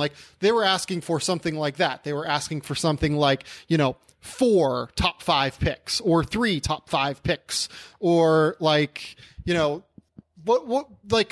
values commensurate with that, right? That's what they were asking for. And if you're asking for that, no one's going to do that. So what the hell is the purpose of all of this? Why are you going to the media and saying we have to do what's best for our team whenever it's just going to piss off your best player? It's going to piss off the guy that has legitimate Hall of Fame talent that's 21 years old, and he's already angry at you. It's just the dumbest goddamn thing in the whole world. And on top of all of that, those conversations happen normally. So the only part that was the problem here was putting it out in public. I have no problem with the Knicks asking for the moon for Porzingis. I think teams should do more of that. I think teams should approach, the idea that there are really only 5 or 6 players in the entire NBA that are untradeable. I think that's probably a healthier way of looking at it. But you don't do those negotiations in public to make a statement towards this kid who's still playing hard. He didn't show up to his exit interview. Who cares? And you're not... Yeah, I know. Yeah, I shouldn't have been rhetorical because we knew the answer. Yeah. And it's the same crap that happened with Melo. Yeah. Trying to publicly shame somebody is not a good look. And it is shocking to me that the person who is making this specific mistake is somebody who part of what made them famous was managing egos of star talent. Yeah, no, I agree with that 100%. I saw someone have this hot... what would have happened if he had done this to Michael Jordan or Scottie Pippen? I don't think that would have ended well with Mike. No, it would not have. If Scottie Pippen... Well, let's say Pippen's probably more fair just because none of these guys are Mike. But let's say Scottie Pippen didn't show up to his exit interviews and then coach/GM Phil Jackson says, oh, well, we need, we think we might be better without him. Like, without him, we need to do our due diligence. That's not the way this works. Yeah, no. I mean, someone had this hot take on the internet, and I can't remember who it is. If the NBA felt that they had to step in with the 76ers, why do they feel like they did not have to step in with the New York Knicks, who are being run even less competently than the Sixers were, given the fact that like they're essentially just throwing players under the bus, and there has to be some sort of repercussion here from the players union, right? That's a hot take I agree with. Like, I actually agree with this. Like, the NBA like needs to do something and step in. Oh, you want a hotter one than that? I feel like Jim Dolan is a great example of why the league needs to have a safety structure in place so that they can buy out bad owners. Yeah, I agree. 100% agree. They are losing. As much as I kill the league, and I do, for talking so much about revenue, I asked Commissioner Silver about the idea of expansion, and he talked about, stable financial footing. It's like, the league also has put teams in markets that it's hard to succeed, and they chose to do that. I think that's a big mistake. The bigger thing that they've done is, because they want to be owner-friendly and because the commissioner serves at the pleasure of the owners, all of which is just the structure of this, to not have a system in place for teams that are just killing themselves because for something that they can't change because they don't have a system. Sterling should not have been ousted because of this racist part. He should have been ousted 15 years before because he was costing the league both prestige and a ton of revenue by running a fence basically out of one of the best markets in the league. Yeah, no, 100%. Like, we talk about like how the league is essentially losing money because of the playoffs and how there weren't enough playoff teams this year. Like, the projection for the league also like comes from the fact that the Knicks don't matter. They do not matter at all. Like, what was this cap initially projected at this year? It was like 106 or something, right? Yeah, I think it was 106 or 108. Yeah, and then it was 108. You're right. Yeah. And it's down to 99 in part because there were just fewer playoff games this year. That was what dropped it like $2 million. Well, and the owner spent way too much money last summer. To be sure. But also, like, let's not act like these incompetently run franchises in Chicago and New York don't actually like make a difference monetarily here. They do. It really hurts the overall, fiscal responsibility of the league to have these markets just be a total dumpster fire and joke. Well, and you know that also because they're still on TV all the time, even though they're not good. Like, you think about how you could ratchet this up and we'll see this if the Lakers can actually get good in a couple of years. And so, yeah, it's unbelievable to me that you have that those are immovable. Like that an owner, and it's I think it's the greatest competitive advantage in the NBA right now. Solid the Warriors ownership. are a good example of this. Like I'll use I mean, it sucks because I'm a Bay Area guy. I'm writing a book on the Warriors. I don't like making everything about them, but I covered the transition from Chris Cohan to Joe Lacob and Peter Guber, and yeah, they had some missteps. A lot of the success they have is more complicated, and you don't want to attribute it to Lacob and Guber, especially considering they inherited Stephen Curry. Their approach and their willingness to do this the right way, spending money in the right places, bringing good people, do a lot of the non-salary cap stuff, really was important here. And there are a lot of teams that wouldn't have done that and that put themselves in a bad position for that reason, whether it's that they're not proactive, they insert themselves in it, or they're just not willing to spend when their team is worth spending on. Yep. Yeah, no, that's 100% right. Ownership is the biggest competitive advantage in the NBA right now. There is zero doubt about it. We see what's going on in Chicago, where we didn't even get to the most ridiculous part of their night last night. Selling Jordan Bell to competent ownership in Golden State, as you just mentioned, was the funniest thing that happened last night. They sold it for $3.5 million. Do you know where they got that pick, Danny? That's the pick from the Kings top 10 protected. Yeah, the Kings top 10 protected pick that they got from Cleveland for Luol Deng. So they got essentially 2 picks, Andrew Bynum, and $3.5 million for Luol Deng. Neither of those picks ended up mattering at all. I think that they actually might have sold at least one of them. So they essentially sold Luol Deng for $3.5 million after he gave 9 years to that organization and played like the most minutes probably outside of like Jordan and Pippen in franchise history. Yeah, that was one bet on the Kings being competent that didn't work out. Yeah, no, for sure. Like all the Kings had to do was be relatively somewhat competent, and they couldn't even like finish in the top, or finish outside of the top 10 in the standing. It's insane. Despite having DeMarcus Cousins, a legitimate All-NBA player. Yeah, it's absolutely insane. Though I'm not sure if Cousins was on that trade was made in 2011. Do you remember what year he was drafted? Was he 2010? Yeah, he was John Wall, yeah. So yeah. Yeah, okay. So he was on the team then. So Jesus. I think that trade was 2011. I might be wrong in that. And the other great thing about that trade is that Omri Caspi was involved in it going the opposite way of what you'd think, because he was traded along with that pick for JJ Hickson, if memory serves. I might be wrong on that. No, you're right. I know he was involved in the trade. Yeah. You're right. And I know Cavs fans don't like Omri Caspi, which I also find funny, but because he wasn't good there. Yeah. But so let's kind of do. I don't want to go through every pick. I don't think that's worthwhile. In the rest of the first round of the players that we haven't discussed, there are a couple that I wanted for clarifying questions. So Bam Adebayo, talented guy physically. Do you think that Miami is going to maximize him, and what do you think that looks like? So I actually loved this fit scheme-wise, because what Bam's best skill is right now is kind of just utilizing his athleticism, not only in terms of explosiveness vertically, but also in terms of his lateral mobility.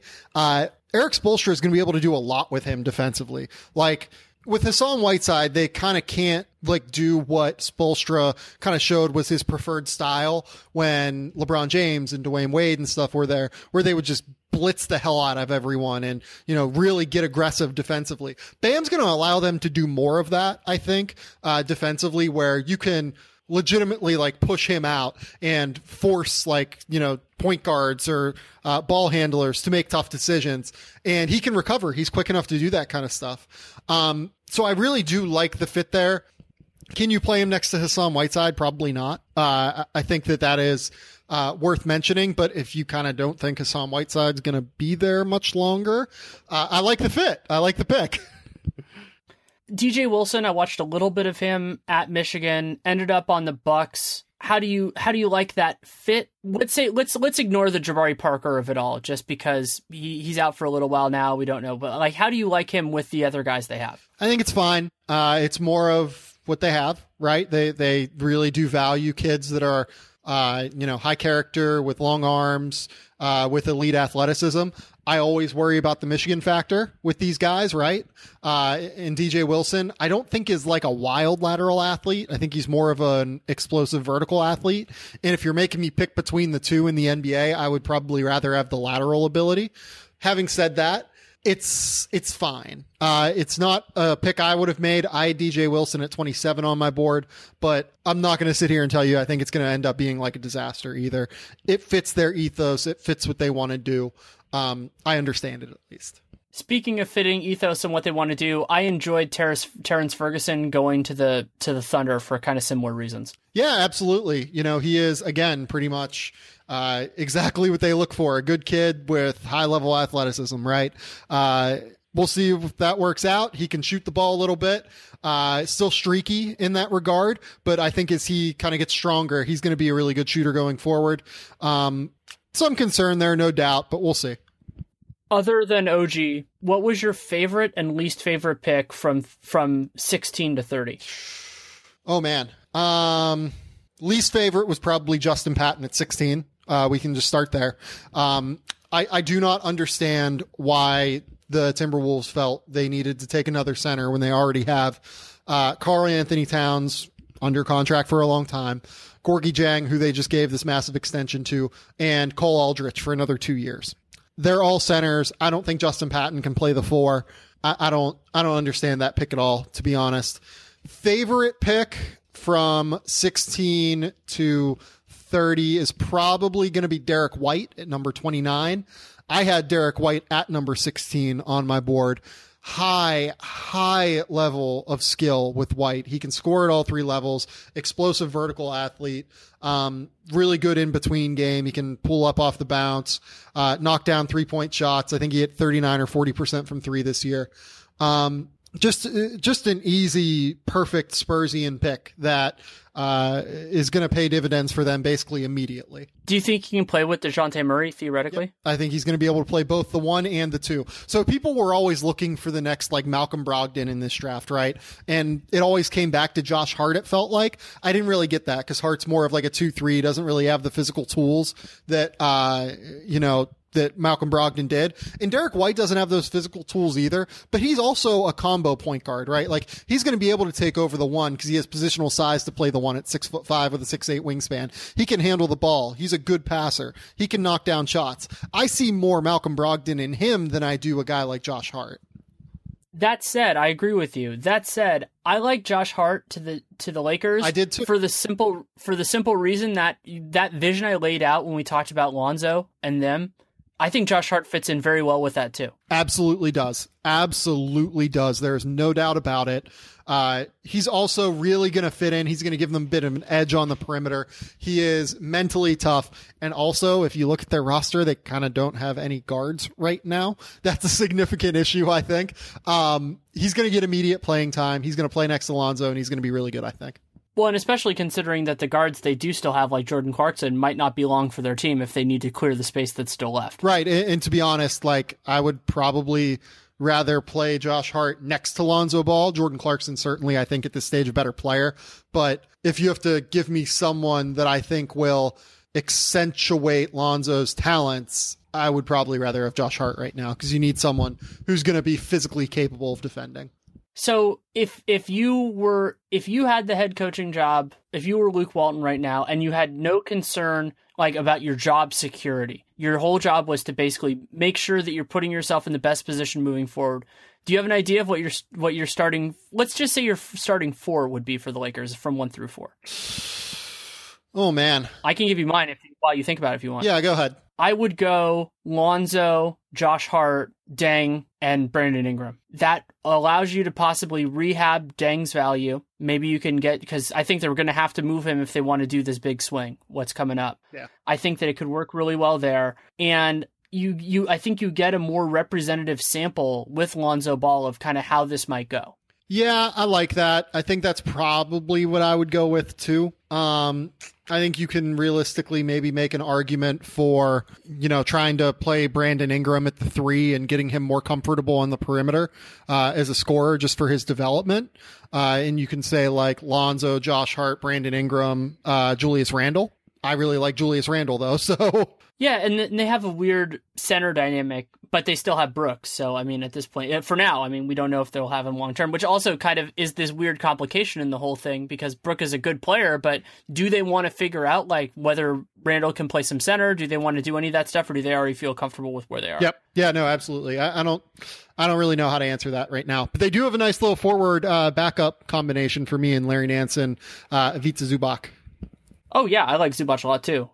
He looked good in summer league. I think he has a nice pulse, and I like Tarek Black too. I think he's a reasonable player. I don't think he's going to necessarily be long for that team after this year, just because of the way that he is in their timetable. But nice to have around. Yeah, for sure. Second round, lots of different kind of approaches here. Lots of Oregon guys too, with Dylan Brooks, Jordan Bell, and Tyler Dorsey all going. I'll say one pick that stood out to me, partially because we saw him at the Hoop Summit.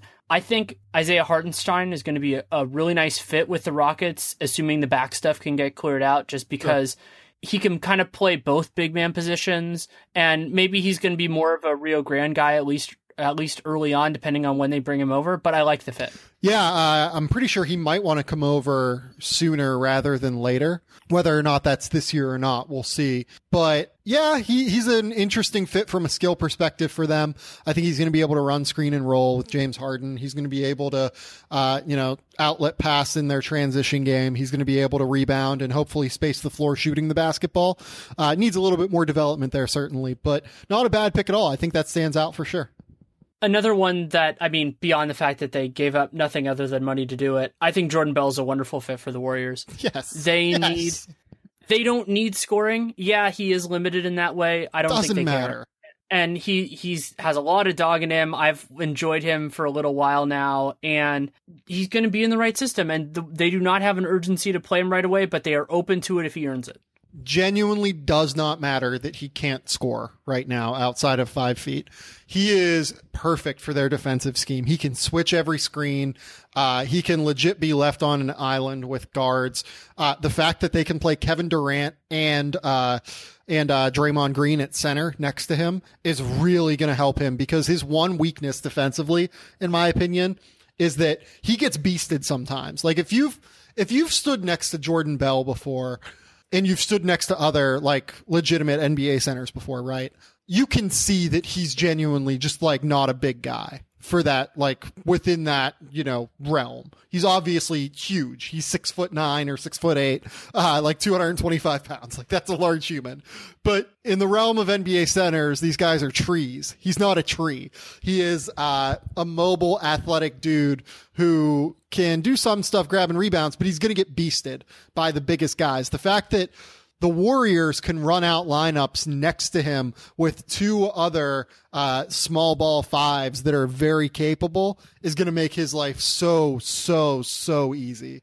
And if David West comes back, they could play those 2 guys together too. Yes, would be another great example of a bench unit there. Just, yeah, perfect. Absolutely perfect. Another one, partially just because of my well-known biases here. If you didn't know anything about the medical reports and you watched UCLA last year and you said, hey, the same team took Ike Onigbo and TJ Leaf, you go, oh, nice job. I guess that, did that. And I don't think you would have expected Leaf to get taken a full round ahead of him. Oh, that makes sense because of the physical stuff, but I think it's fascinating that they're going to be teammates again. Yeah, I agree. I think that one place where I kind of screwed up my big board, I'm not mistake free in this realm by any stretch, was I ended up putting TJ Leaf lower than EK. And I'm not even like accounting for the injuries. Like I was low on EK all year. And at the end, I just decided, you know what? I fell into the trap of groupthink a little bit, I think, with EK. It's a steal, to be sure. If he holds up, he's going to be an interesting player.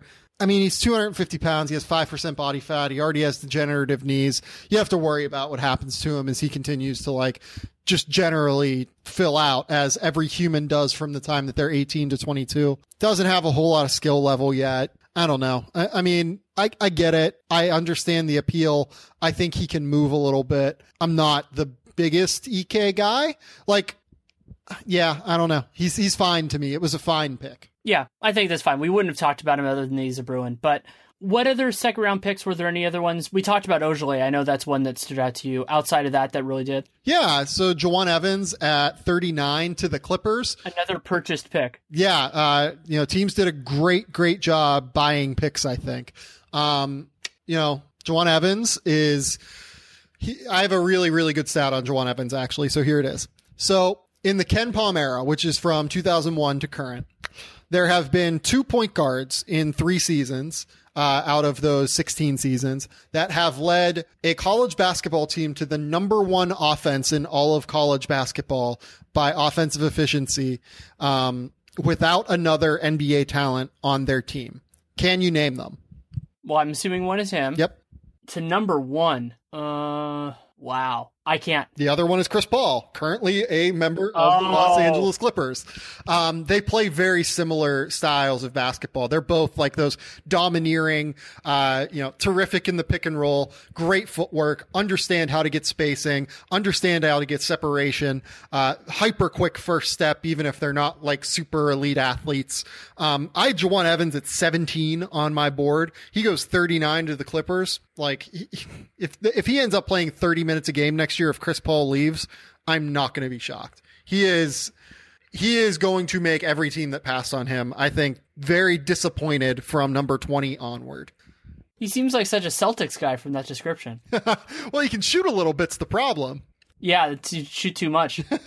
No, I mean, he has like a little bit of that like little man syndrome as well, which is a good thing. You kind of have to have that to play in the NBA, right? Like you have to have that. Well, doesn't Frank Mason have a little bit of that too? Oh, for sure. Yeah, it's great. They're both awesome. I had higher grades on them than I think any other like draft analyst. I love them. I think that they're both going to play in the NBA for a decade. Did you like Jonah Bolden? I did not. And that's because for a variety of reasons, we'll say that. Okay. Any other ones? I mean, I know a lot of people really liked Monty Morris. I know that his statistical projections were unbelievable out of his time playing at Iowa State. I am a little bit surprised that the Bulls didn't end up with him. Yeah, loved Monte Morris. Had him at number 34 on my big board. I've had him as like a borderline first round pick since February. So I felt very validated when our good buddy Kevin Pelton had his statistical projections get released and he was at like 16 or whatever. Yeah, I mean, it certainly seems that way, and it's interesting, like to kind of see where this is going to go, because I think a lot of teams just they didn't take a lot of necessarily like European flyers and all that. They took guys that they're actually hoping will be on their team. Maybe the advent of the two-way contracts will open some of that stuff up in the later guys. Well, I think the two ways will certainly help, no doubt. I also think that part of this is the international class this year was a joke. Like it was a really bad year. Like Alexander Fazenkov is a guy that I've really been high on for a while. And that's mostly because I enjoy watching him play. He won the MVP of the Greek League when he was 19. He's moved to Barcelona since then. He's also 6'9" and would immediately be the worst athlete in the NBA. Like Ognan Yaramaz is like a 29%, 25% 3-point shooter as a 22-year-old that, yeah, he's super fun to watch. And I have enjoyed watching him for a long time because he is this like 6'3" white point guard who tries to dunk on dudes all the time. The way that I described him on my podcast was do you remember Sam McDuffie, the guy who went to Michigan that was a running back? Yes. Yeah. He's basically like European basketball Sam McDuffie to me, where like, I like that. He just like tries to do super cool stuff all the time. And I dig that, but he's also like not awesome because yeah, he can't really shoot and doesn't really defend all that well. And, doesn't do like a whole lot of other stuff. Having said that, I hope he makes the NBA because it'll be a more fun place. But like when you're talking about like those two guys being the internationals that I am most excited about beyond Matthias Lesort, who actually I think is a very worthwhile European stash and probably will make it over at some point. Whenever those are the guys, like it's hard for me to get excited about it. Like Marko Guduric was a guy that I thought could be drafted. He's a lefty guy with like the biggest goddamn balls of any player in all of European basketball. Like this guy will throw it up from 30 feet away and he's a really good shooter. But again, like I don't know that he's athletic enough. Like I don't know that, a guy that's that hunched over that plays like that can really make an argument to be drafted. It's tough. Yeah, I'm wondering how some of those, I mean, there are some kind of more new agey Euros, like Hartenstein is one of these guys where he looks like a more modern NBA player. But, and I think a good example of this is Teodosic. Like, Teodosic is a spectacular player. Of course, in his prime, he absolutely could have played in the NBA. No questions asked. I think he can. Yeah, I think he can now. Yeah. But it's just, I think that there's a strain of those guys that are just super talented, but not physically talented in the same level that I just don't know how they're going to work as a starter. They can be backups, no problem, but I don't know. And I love those guys, as you know, like those are some of my favorites in the league. And there are also like Mushidi not being in this class. I think he was somebody who like, he's one of those kind of new agey guys that I think can work in the modern NBA too. Yeah. Arnoldus Kolboka, like 6'10" kid that's grown 2 inches over the course of the last year. That kind of stunted his development a little bit because he had to like relearn like how to use his body kind of. And he was already super skinny to begin with, but he's also like probably the best European shooter in this draft. He's just a ridiculous shooter and he can actually put the ball on the deck. Like, losing those guys, losing some of the others that pulled out, Rodion Kurix. And then what happened to Jean, of course. Yeah, Jonathan Jean being diagnosed with Marfan syndrome. It sucks. A lot of it really, really sucks. So I said that I would have used a pick, one of those late ones, on Jean, just for the idea basically being that if he ever is eligible to play, just because I think he's that talented. But would you have done that? Probably not. Yeah. I didn't put him on my last big board just because, I don't know that he's ever going to be cleared. Like, can I really, rationalize a guy who might never play basketball again, taking him over LJ Peak? Probably not. Can I rationalize taking him over like Jeremy Morgan? Probably not. just going down my list, like even... Well, the reason being that, like, if you were, let's say, 58, 59, or 60, that any of those guys, unless the other team wants your player, you could just make them an offer as an undrafted free agent. And with him, you can just basically hold on to those rights forever. That's true. I don't know. It's also not a big deal. Yeah. You know, like, obviously it's a big deal for Jean and for everybody that he was diagnosed and everything like that, but just in terms of where this is going. So it's just something that I kept in the back of my mind. But we don't have much time. Just kind of big picture, anything that we haven't really discussed that you feel like is an important takeaway from the experience last night?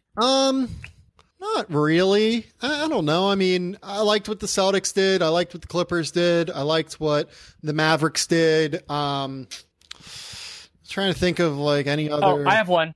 I think Malik Monk is a wonderful fit on the Hornets. Yeah, getting scoring for them was really good. San Antonio, really good. Oh, I had one. I didn't get to watch much of Zach Collins. What do you think of him? You know, I like the idea of shooting for upside there if I'm Portland, but you know, yeah, I think it's fine. Trading 15 and 20 for him, I think is fine.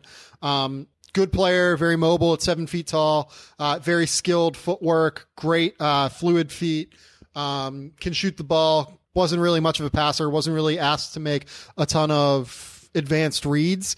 And I do wonder about that kind of stuff because he didn't really he started like one of his last 5 years in like high school basketball and college basketball, because at high school he went to Bishop Gorman and sat behind Steven Zimmerman and Chase Jeter, just because Bishop Gorman had the most ridiculous collection of center talent that seems like imaginable in high school basketball. So I don't know. We'll see. He's a project for sure, but he's a super, super high upside one that on a permanent basis was absolutely unbelievable this year at Gonzaga. Yeah, I feel like when I've watched him, he looks definitely more to me like a 5 than a 4, and I love Nurkic. And I think he's so it's a little bit weird in that standpoint, but you know, I think that it's justifiable if they didn't have it. What I'm most surprised about with Portland is they didn't use any of those draft assets to shed salary. But hey, if Paul wants to pay it, by all means. One last guy I wanted to discuss with you, just because I know you're high on him and we didn't see this fit coming. How do you feel about Donovan Mitchell on the Jazz? Yeah, definitely not something I'd considered beforehand. I like it. I especially like the idea of trying to replenish their backcourt in what's, I don't want to say it's like an eventuality that Gordon Hayward's going to leave, but it seems like there is less than a 50% chance that he might stay. Definitely not telling and reporting anything here that people don't know, but like I feel like there is significant reason to believe he might go elsewhere.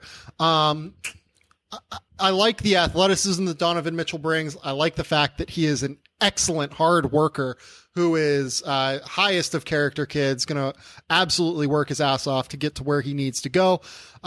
Utah can just use more guys like that. They can always use more talent. Dennis Lindsey is a big fan of going up to get his guy.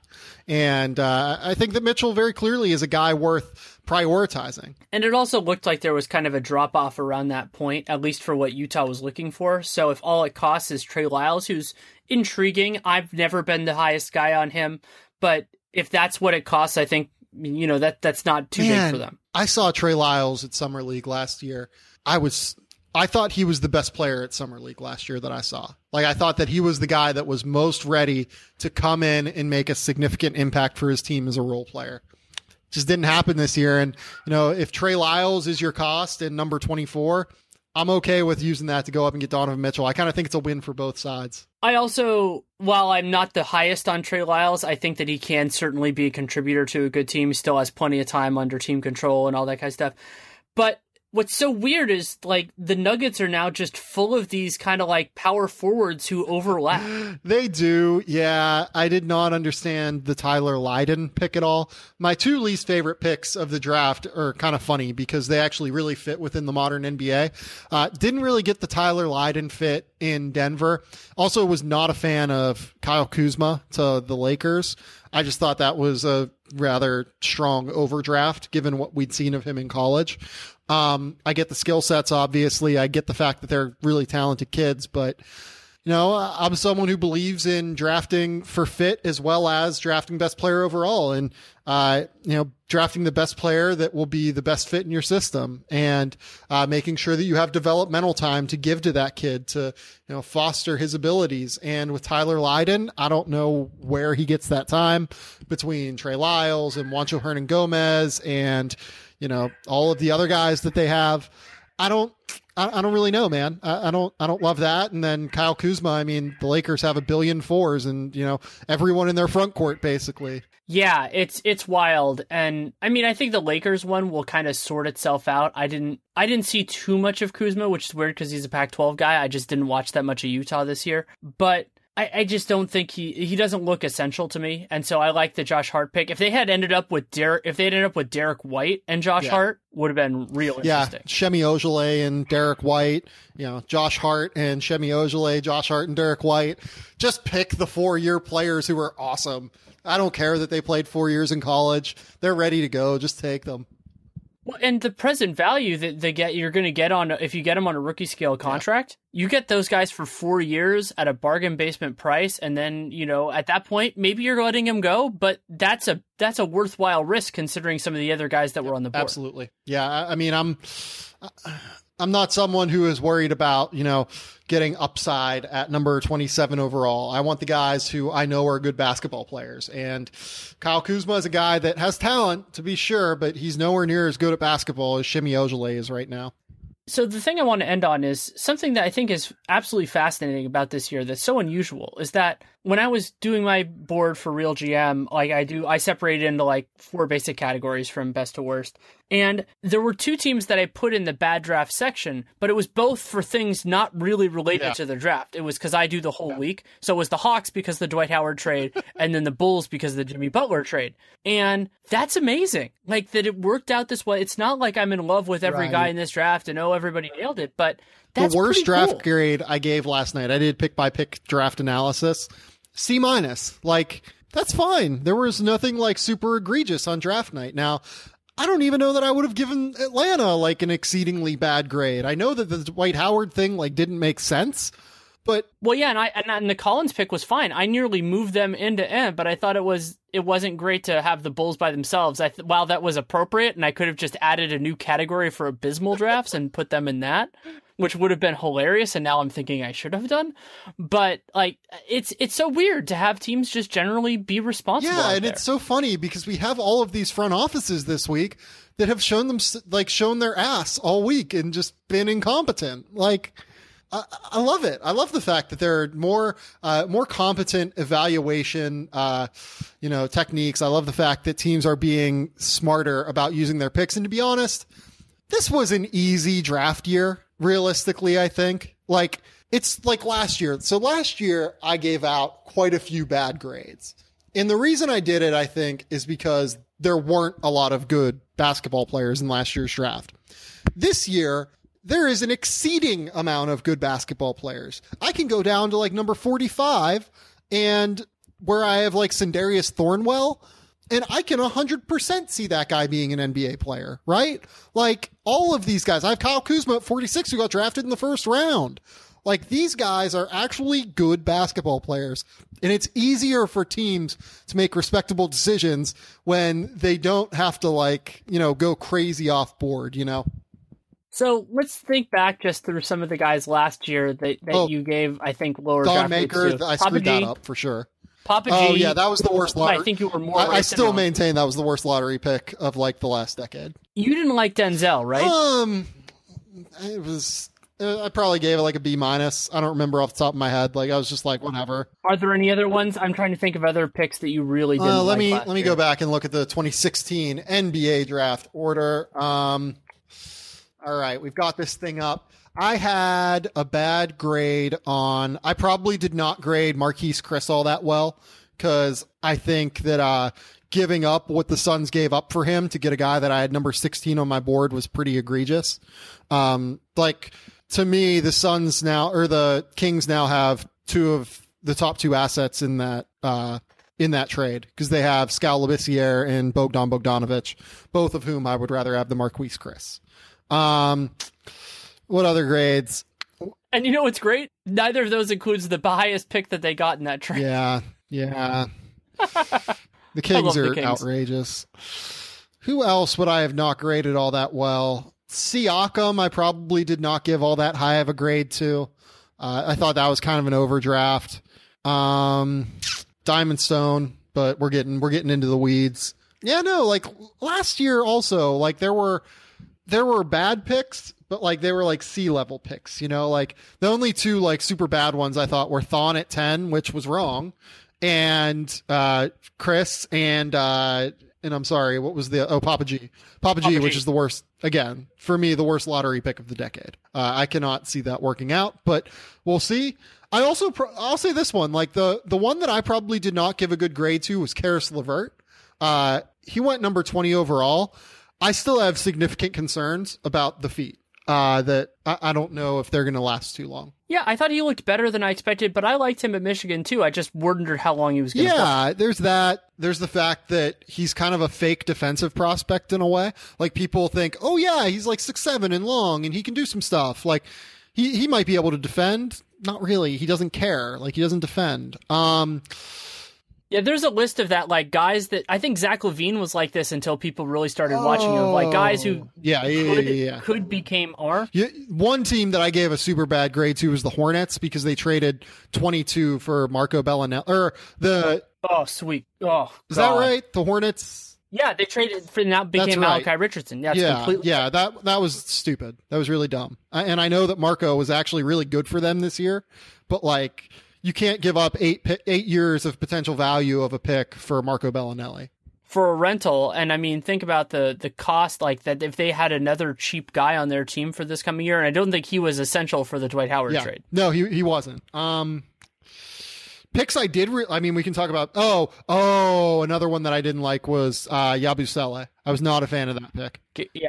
I'm still not as big a fan of him as other people are, but I enjoyed him in summer league, but I just don't see his place in the NBA I agree. Right now. I don't really get the excitement there either. He's like 6'8" with like a 7-foot wingspan, just a huge body that is, I don't want to say he's not athletic because he is, but he's like big man athletic kind of when he needs to be wing athletic. You know what I mean? He kind of reminds me of Nate Robinson in that people conflate him being fun with him being interesting. Yeah, I agree with that. I very strongly agree with that. Like Ante Zizic, who they got at number 23, I had it like number 14 on my board, and I gave them like an A+ for that pick because he's a stud, and he continued to be a stud this year in Turkey whenever he moved from the ABA or the Adriatic League, to Turkey and playing in EuroLeague. He's a beast. He's very good. But, Yabusele, I didn't get that. Trying to think, I was mad at all the teams that passed on Dunn at Minnesota and New Orleans for passing on Jamal Murray. I think I was right on that. Yeah, you were definitely right on that. I was wrong on Chris Dunn. I'll say that. I had Dunn at number 4 on my board, ahead of Jamal Murray, ahead of who else? Maybe really just ahead of Jamal Murray and Buddy Hield. Buddy Hield probably looks better than Chris Dunn right now. But I had Jaylen Brown at 5, so I had him ahead of Jaylen Brown, and that doesn't look great. But at the same time, I was higher on Jaylen Brown than I feel like 90% of people were, so I'm okay with it. It's... Well, and the other one that was super funny was Sabonis, where like I think a lot of us didn't really like him, and then he ends up in OKC and he's starting. You're like, oh, that's interesting. And then you realize, well, he's not starting because he's good. Like, so it's like, okay, maybe we're right. He'll be fine. He'll be a rotation big man for a decade. He's a backup, and that's fine. You're getting a guy I was wrong on, Taurean Prince. I thought I didn't believe in him. I thought that he was overdrafted. He was too old, and I didn't think he had the upside. He looked good in the playoffs. Oh yeah, he's really good. I probably gave that a lower grade. Like I probably gave that like a B- or a C+ at the time, and probably shouldn't have because I did like Taurean Prince. I had him as a top 20 player, but I felt like they could have gotten him later or something than they did, but at the same time, just kind of go get your guy in this draft. And I understand that, to an extent. Yeah. And I'm excited now to see what some of these guys do with another year and maybe getting a chance. TLC might have a shot of trying some of the spot at the 2 with Philly, which would be a lot of fun. Scal, of course, blew up. DeJounte Murray might be the starting 1 for the Spurs. Oh God. Just for a year. How weird would it be if they do that? Like prediction. Derek White is their starting point guard. And then, yeah, I mean, but yeah, I think it's going to be fun to see which of these guys, maybe Zuchi comes over, or Zuchi, is that Zizic? right? No, Zuchi. Oh, the Chinese guy. Yeah, Zhou Qi. Oh, my boy, hopefully my boy Cornely comes Peter over. Cornely, he had a bad year, I believe, in France. I don't care. He was good in Summer League. That I'm going to ride that forever. I don't know that that's going to be the case. Oh, and Zipser was good this year. I had Zipser as a first-round grade. I didn't understand how he fell to 48. Yeah, that was weird. He might be starting at the 3 for the... I'm so in on a Zipser Markkanen random European country front court. Yeah, that would be fantastic. Yeah, a Finn and a German starting for an NBA team. One team I gave an exceedingly bad grade to last year was the Clippers. They failed miserably. And that miserably. Was right. Like, they took Michino, which made no sense because he's not an NBA player, and Diamond Stone, who made no sense because he's not an NBA player.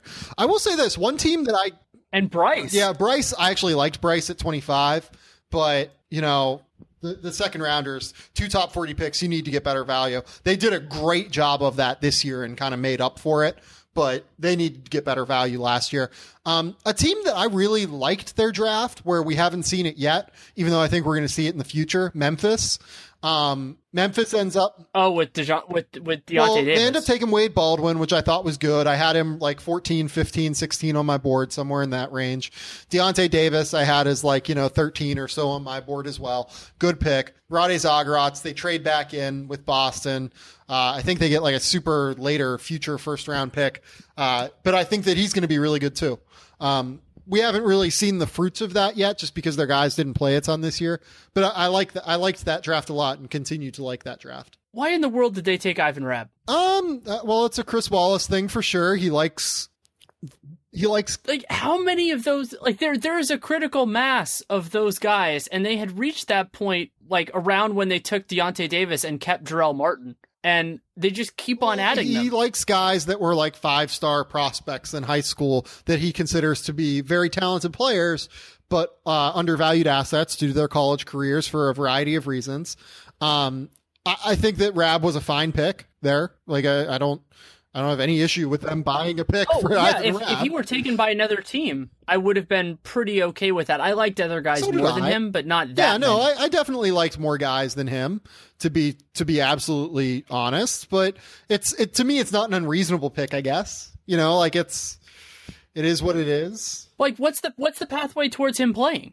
How many guys have to get hurt Deontay for them Davis? to get Jarrell Martin? Well, he's definitely better than Jarrell Martin, but being better, I feel like being better than Deontay Davis and Jarrell Martin isn't a super crazy thing next year. But then they still have JaMychal Green, presuming they re-sign him. They're probably going to re-sign Zebo, I would think. So then there aren't even really any minutes left, and that's already being the super traditional 2 bigs most of the time if we're counting JaMychal Green as a big, which I absolutely I'll be interested to see what they do this offseason. Having both JaMychal and Zebo as free agents, this does create for them a situation where they do have enough depth to compensate for it. It's just, how good is the depth? We don't really know that yet. Yeah, I think and that's then they bought Dylan point. Brooks too this year. Oh, which, yeah. I forgot about. I did my podcast last night, and good friend of my program, Chris Stone, was like, "Yeah, that was a Memphis pick," and I was like, "They bought that pick? I didn't know that. Cool." Dylan Brooks is the most Memphis dude ever. He's fiery and crazy. He totally is. Yeah. He also had one of the worst flops I've ever seen, but he's fine. He's floppy. He's, super fiery. He yells at Coach K, which I am a fan of. I'm in on this, man. Yeah, he's a wonderful fit. I'd totally forgotten that they traded for that me pick. too. Do we want to talk 2018 at all? Well, I think instead of talking about it, we can just promote that your board went up today at Sporting News, which is great. Yeah, no, if you want to learn who's interesting in 2018, please do. You guys probably know the names already, like Michael Porter, DeAndre Ayton, Luka Doncic, Mohamed Bamba. They're the top 4. Guys that I think I might be a little bit higher on than most, I'll say. Colin Sexton, Bruce Brown, D'Anthony Melton, maybe, Bryant Crawford. Few guys like that. I like next year's going to be an interesting draft. I feel like there's a lot less certainty in next year's draft than there was in this year's. Yeah, and the other thing that's weird about next year's draft is how many true bigs there are. Yeah, that's... And you think about where this is going. I mean, so you have Ayton and Bamba, who are both... I mean, Ayton could probably be a 4 if he wanted to be in the NBA, but, you know, he has center size to me. DeAndre Ayton can be whatever he wants in the NBA. It's all about him wanting it. Yeah, Wendell Carter is a 5 who I like. I've seen him a couple times. Robert Williams, like it's crazy. Like so, you think about the assets that these teams threw in the late first round when there were capable wings available for at least a couple of them, and then there are going to be better players to me on the board. Yeah, next year. like if I was ranking Tony Bradley on this board, I would have Tony Bradley maybe out of the first round. And next year's draft is weaker than this year's draft. I think that's right. Yeah, I think I would have Tony Bradley out of the draft or out of my top 30. The only thing we could say here, because I'm sure we'll do something before the season starts, is there any particular like colleges that you think are the most interesting for people who are more NBA kids? That's a good one. Definitely Kentucky as usual. You'll get to see Michael Porter. You'll get to see a lot of the other guys that are interesting. Robert Williams, Colin Sexton as well. The SEC next year is going to be pretty decent. Where did Bamba end up going? Duke? So, Texas, Kansas, that's right. I would say, just watch, maybe you watch Texas instead of Kansas.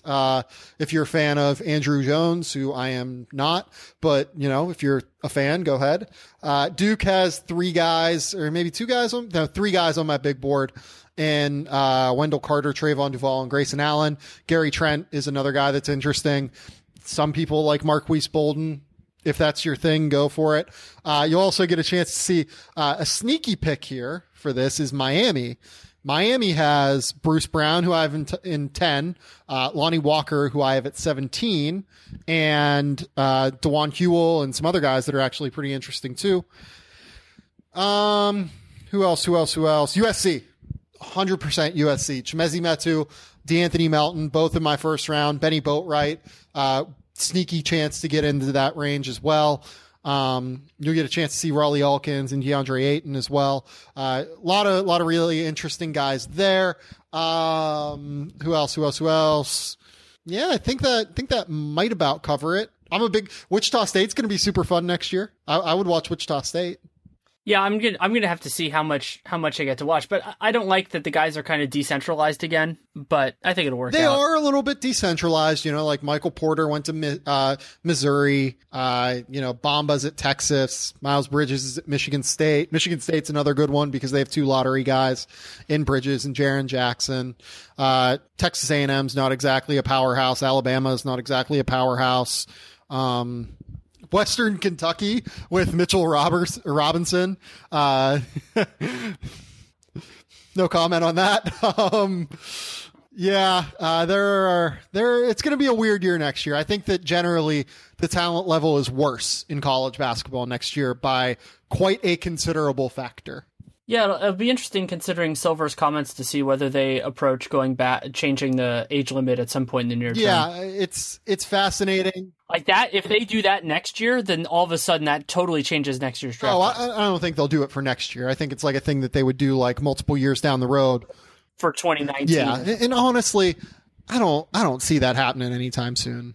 I think they want to explore it, but I don't see it happening either. It's just one of those cases. I also think the owners want a concession out of it, even though that's just silly because it's not really something the players should have to concede. Well, there's that. Like, there's the fact that like no one is on the side of these, college players, high school players, etc., European players within the players union because there's just no one that will advocate for them. You know what I mean? So it's a very tricky process to me because I guess that there's incentive to change it, but I don't know what the change would be. And it's especially complicated because there's not a full D League yet.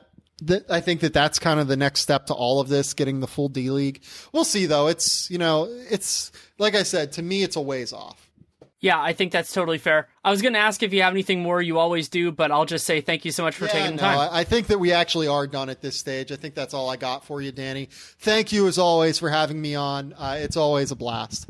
Thanks again to Sam Vecenie for taking the time to come on. You can read him at Sporting News. You can read him at Vice. You can read him all over the place. You can also listen to the Game Theory podcast that he does really good work there. And you can follow him on Twitter at Sam_Vecenie, SAM_VECENIE. Love talking with him, and we're only one episode away from the start of the offseason, the free agency offseason. Of course, the draft is a big part of that too.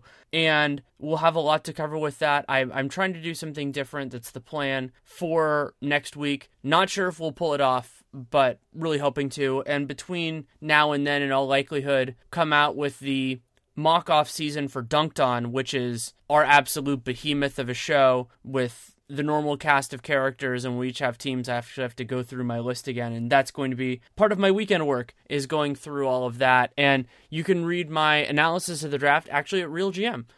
It's the 9th year I've done that. I was way stronger on the lottery guys than anything else, but I had thoughts throughout, and so went through all the teams, and it was a lot of fun to do. And I thank the Real GM team for letting me, continue that, even though I have moved kind of beyond where I started there in terms of doing the draft, just because I've gotten so much more into the NBA. I'll probably have other insights, other places, maybe SI, maybe Sporting News, just depending on where it takes me. I'm also actually working on the final 2 chapters of my book on the Warriors, because I negotiated with the publisher to save out 2 chapters for what happened during this season, and then numerous edits throughout the rest of the book. So I'm working on that this weekend too. So we'll see how much written content I get, but I'm working on that.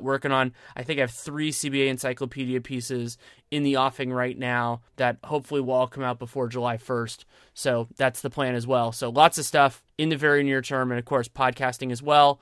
Here, Dunked On, and wherever else I end up doing stuff. You can follow me, of course, on Twitter at Danny Leroux. That's a good way of keeping up. I should be better about doing my Facebook and stuff, but I don't, so sorry about that. If you want to support this show, there are many ways you can do it.